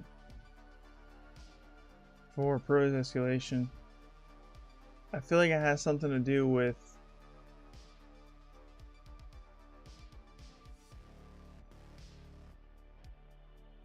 I don't know. I feel like it has something to do with that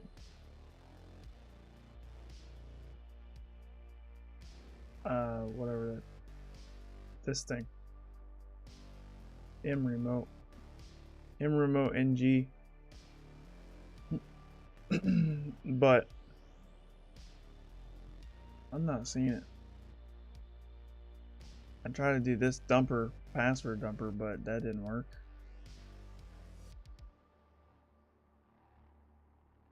We only got a half hour left. We got a half hour, so let's go to guided mode. We got the password for this. I can actually just skip this. What's the name of the remote connection management tool installed on Bastion? See, I knew it was something to do with that. That's not what I wanted to do. I hate when they put links in the title. You know what I'm saying? Like, why? I just want to copy and paste this. Remote ng. I'll just type it in. Remote ng. So we knew that. What is the name of the file that remote ng uses to store encrypted user passwords? Oh, I don't know. What does it use?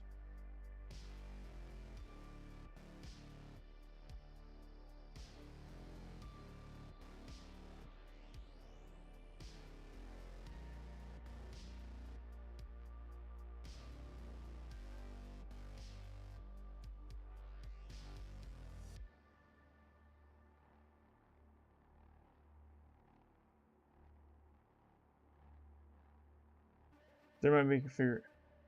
Yeah, this is definitely our vector here, but I don't know what the name of the file. I don't know what file it has. This is just an automated tool to pull information out of that.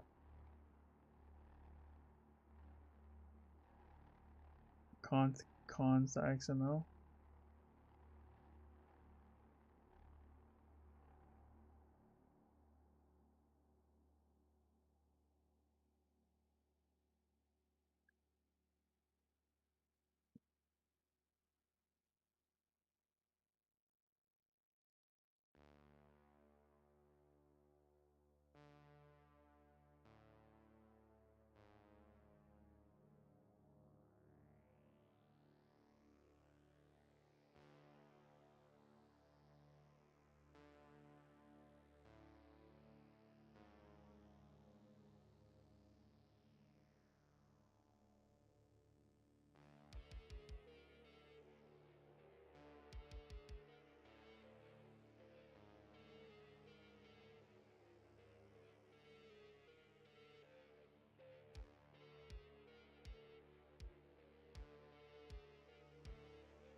This output's very long.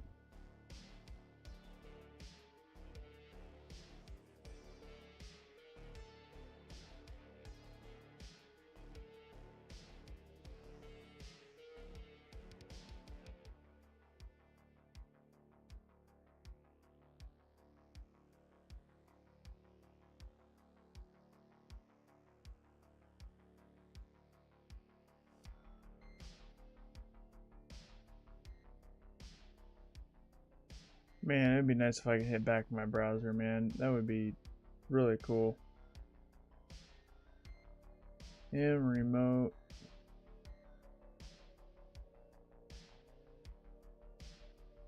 In remote ng exploit. Oh, here it is. Dude, I hate DuckDuckGo. Like, it definitely missed this. Clear text storage of passwords. Like, why did it not show me this earlier? Sensitive information. Oh, yeah, we did find this in search exploit. But where's the file located?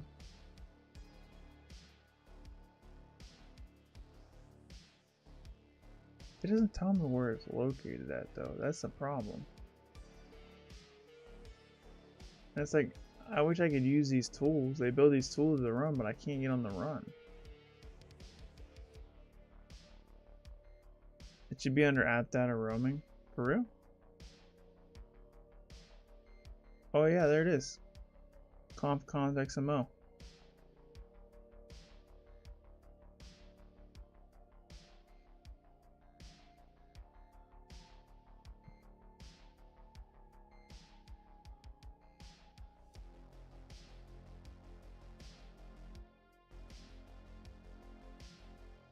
That's the answer.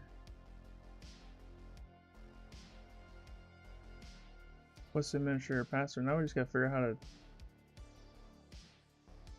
to... How can I do this manually without running their stupid exploit that doesn't work? You know what I mean? Like, I can't... I guess...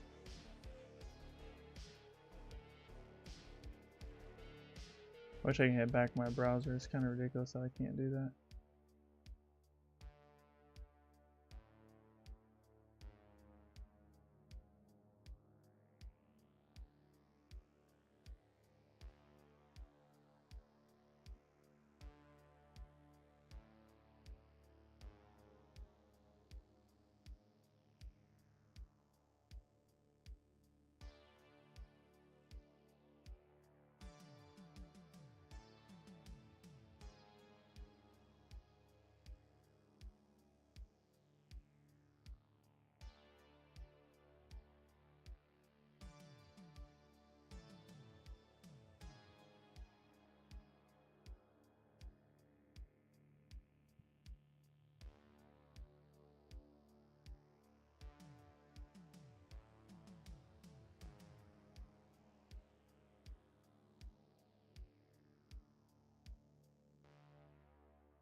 That's where it's stored at. But yeah, but I need to figure out how to.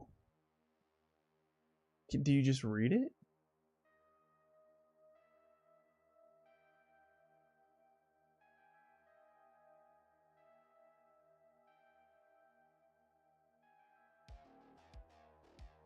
No one has app data.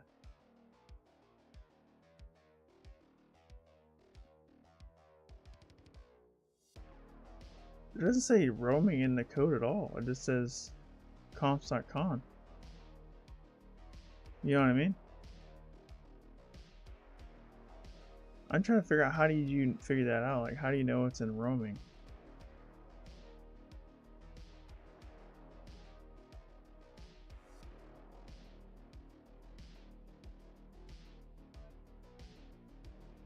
Because the code doesn't have the full path to it in these exploits.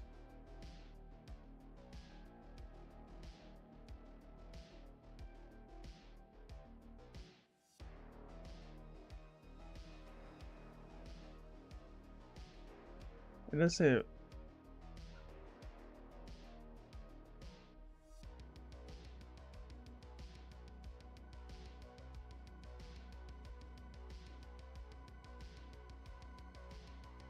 Yeah, you're right, it does say in the documentation here. So you can just read this? I don't even need a tool. Why is it everyone make it more complicated? When I save an exploit, why don't we just be like, hey, just go read this file instead of like run this tool and run. Oh, we'll see here. Change directory. Did I not change directory? Oh, that's because I gotta put C. Is it C:// Oh man, where is the app data at? Is it users? Where's app data located?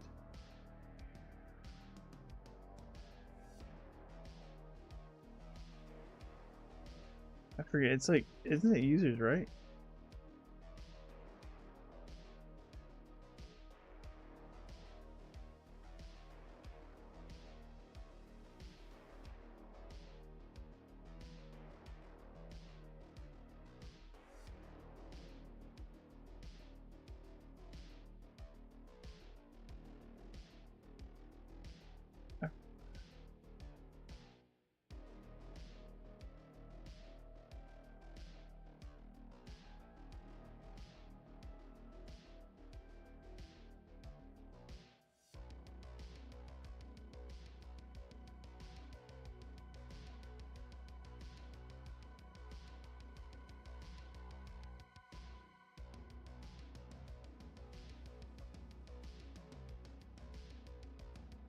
What comes before app data?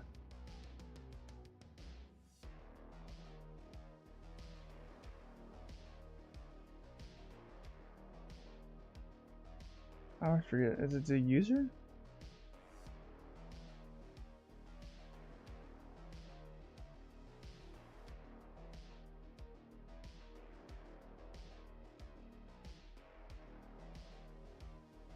Yeah, that's what I thought. It's just your username. Okay.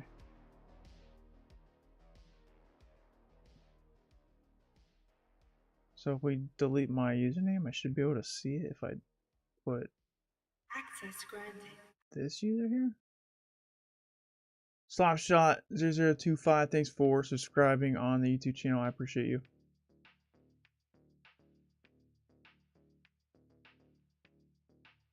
It's not recognized.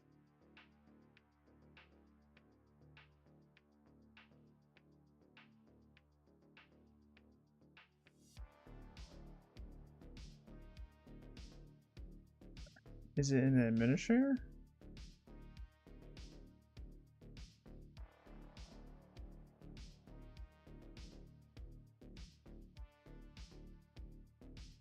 Access is denied.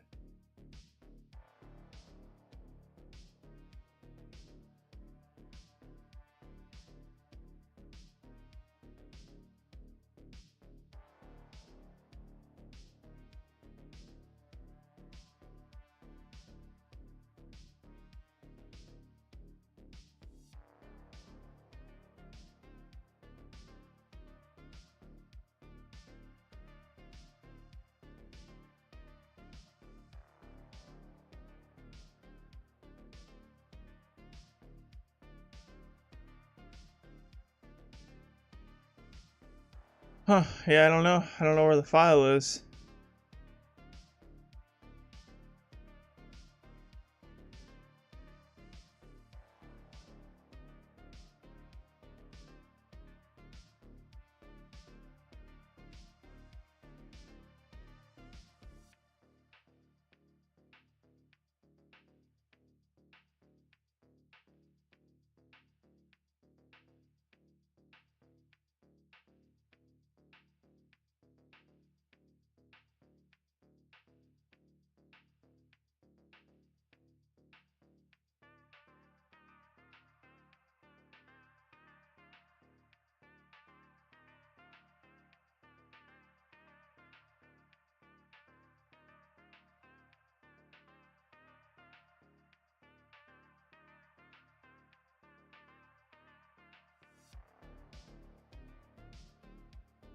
Is it in the program files?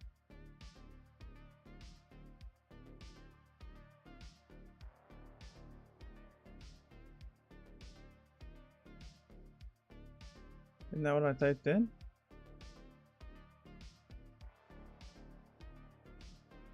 Wait, what's different than what I did? Oh, no. See users, username, app data, roaming. Help me out here. What's the difference between this and this? It looks exactly the same to me. So why did that?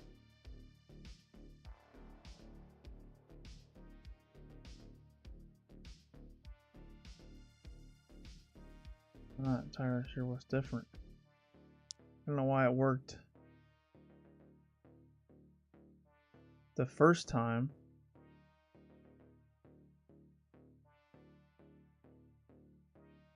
But no, it didn't work the first time. It worked the second time. Oh, whatever. I'm not complaining. It worked. It's the same exact thing. But I don't know why it didn't work the first time.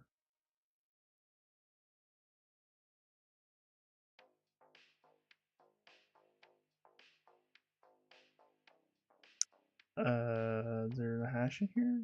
Password. Username. That's the password for. I need the admin.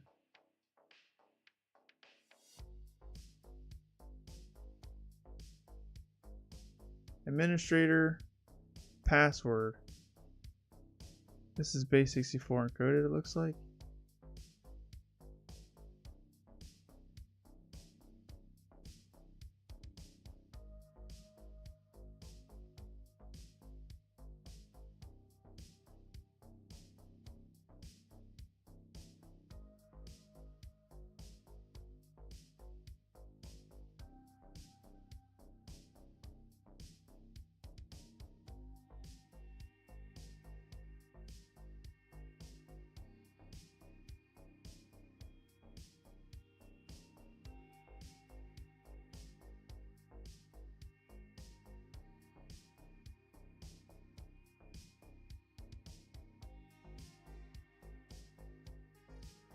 I guess it's not base 64 encoding. I think the characters are literally just equals and equals. That's kind of strange.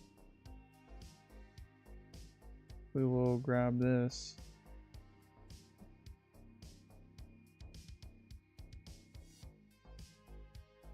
Let's try to crack this, I guess.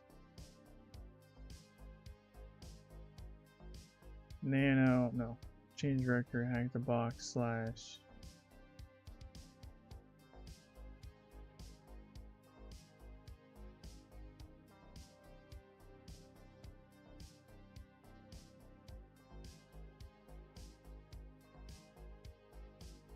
Is this a hash?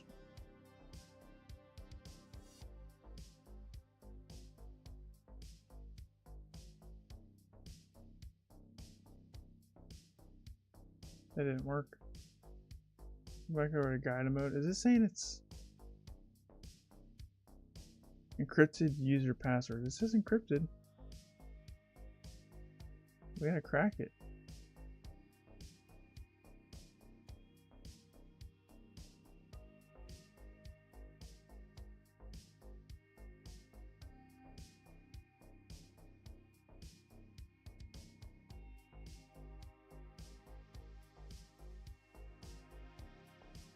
Can't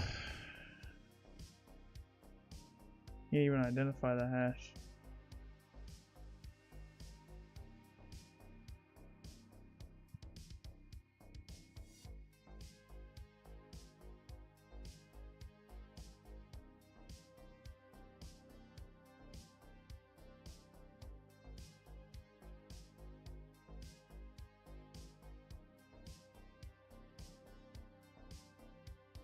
Remote ng password decrypt.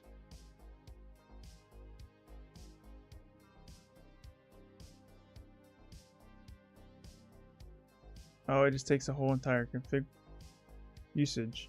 .py.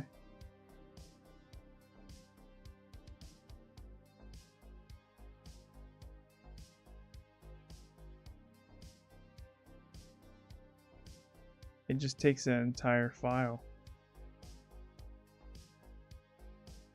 Alright, well, let's grab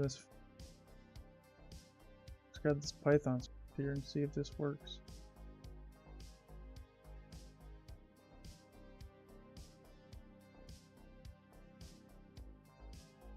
Nano exploit.py. We also need to grab this file wherever it went. I don't know where it went.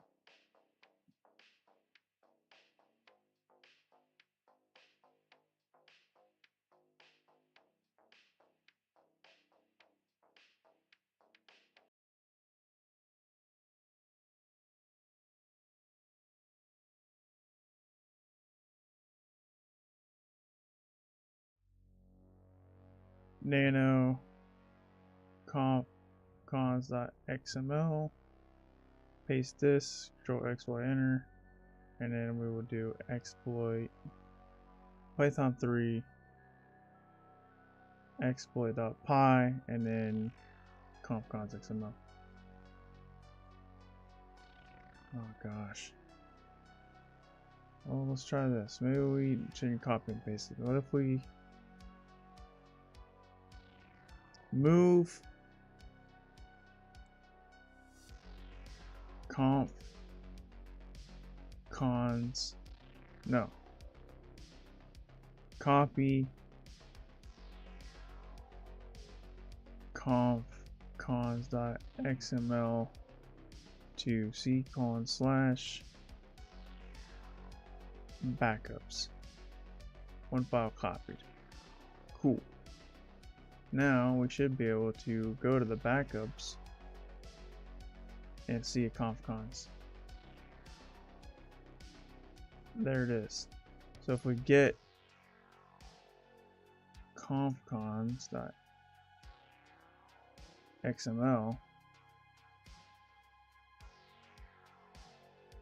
I feel like this video will be the longest from all. No, we've done longer live streams than this. I did when I was almost 5 hours, like 4 hours and 40 minutes.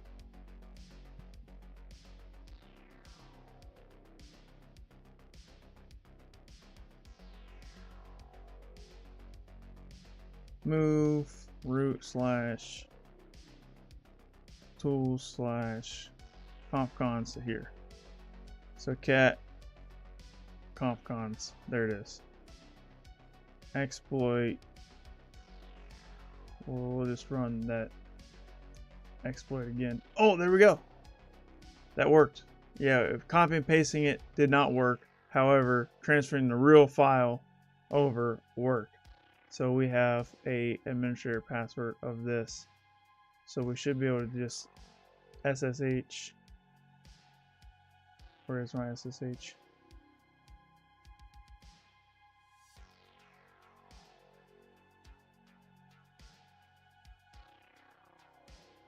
Exit, clear.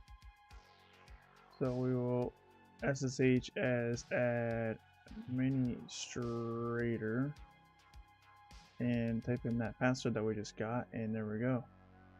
Change directory. Well, we can just type desktop root.txt. Change directory. I think I needed to put in a / type root. txt. Boom. We got it. That was a little bit of a doozy.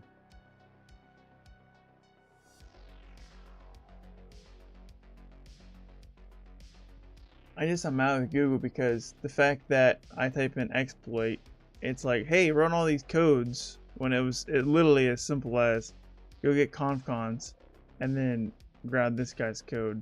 I don't know. Google disappointed me there. But we got it.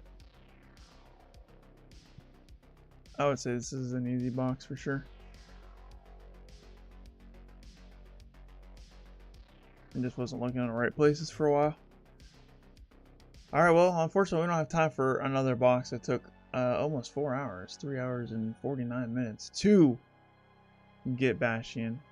I had a feeling this one was going to be a little bit harder for me. But we got it. We got it within our time limit, so I'd like to get 2 easy boxes a stream, but hey, what can you do? A lot of people rated this as a medium box. I still think I do think it should be an easy box. I don't think it's that difficult. Unfortunately, there's not a lot of information on that.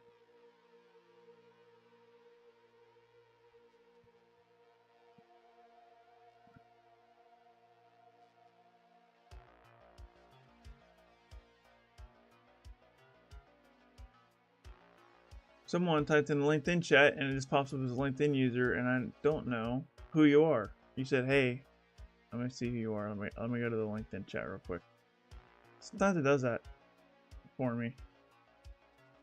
See, who is this? Who is this? Who is this?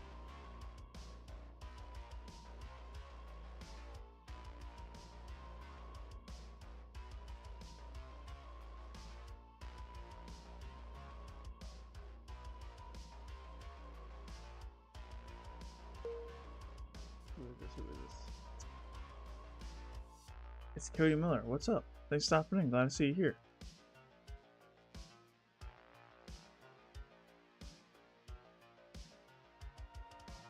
Quantico? Am I saying that right? I don't know if I'm saying that right. If not, let me know. Congrats on the opponent. Also love reading your blog. Thanks. Which ones have you read recently? Just out of curiosity, which ones have you been liking? I'm glad you like it.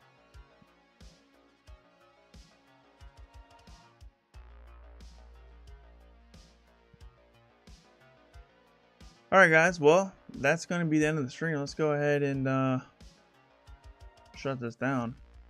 I think we pwned this the intended way. I don't want to open up the write-up. We got this without using write-up. We had to use guided mode to get root probes, but that's only because we ran out of time. I think with more time I would have figured it out myself. But yeah, did pretty good here. It just took me a long time to find out the information I needed, which was very challenging. Guys, if you are not subscribed to the YouTube channel, hit the subscribe button if you're watching on YouTube. If you're watching on Twitch, hit the follow button. If you're watching on LinkedIn, then thanks for being here. It's nothing you could do other than that. Maybe hit the like button. Check out my YouTube videos. I got a lot of videos on YouTube, guys, and I also have a blog at kyserclark.com. Also, I started up a newsletter. This is probably my favorite thing I got going on right now is a newsletter. And the newsletter is content, just things that come in my mind that I want to talk about that isn't really ready for like a blog post or like a full-fledged video. You know what I mean? It's just like a short, couple paragraphs of something I'm thinking about. Last week I talked about, you have to learn how to get information yourself, and that was what I said in that newsletter. So if you haven't signed up for a newsletter, I highly recommend it. Just go to kyserclark.com. The sign up is right there on the top.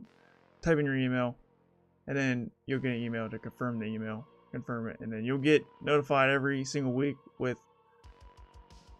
a couple paragraphs of exclusive content that you're not going to find on my streams, my YouTube, or my blog, or my podcast.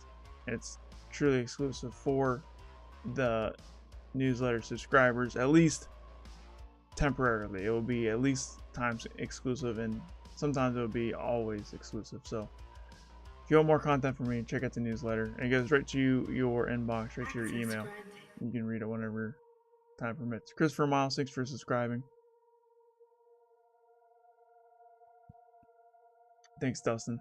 Easy box? I think it's an easy box.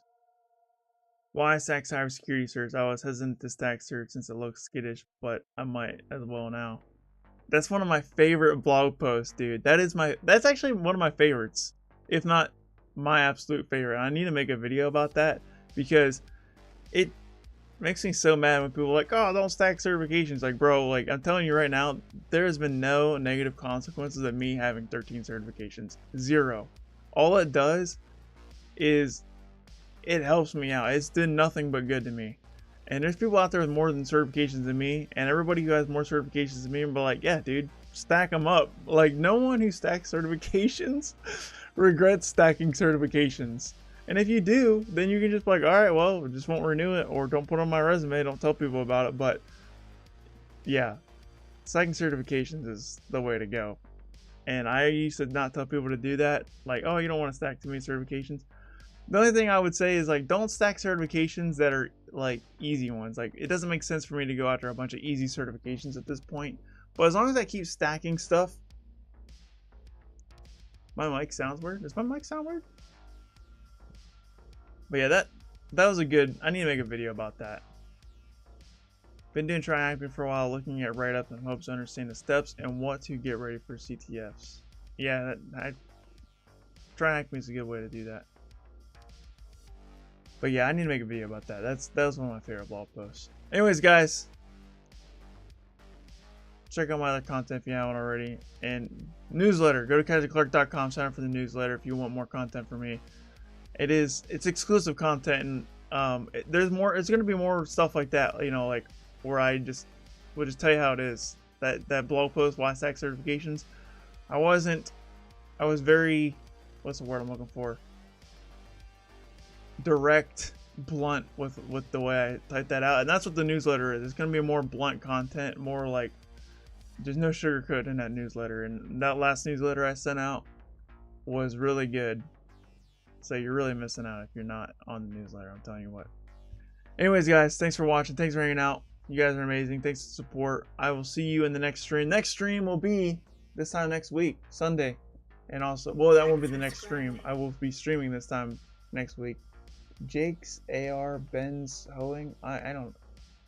Jake's AR Bren's Honegg.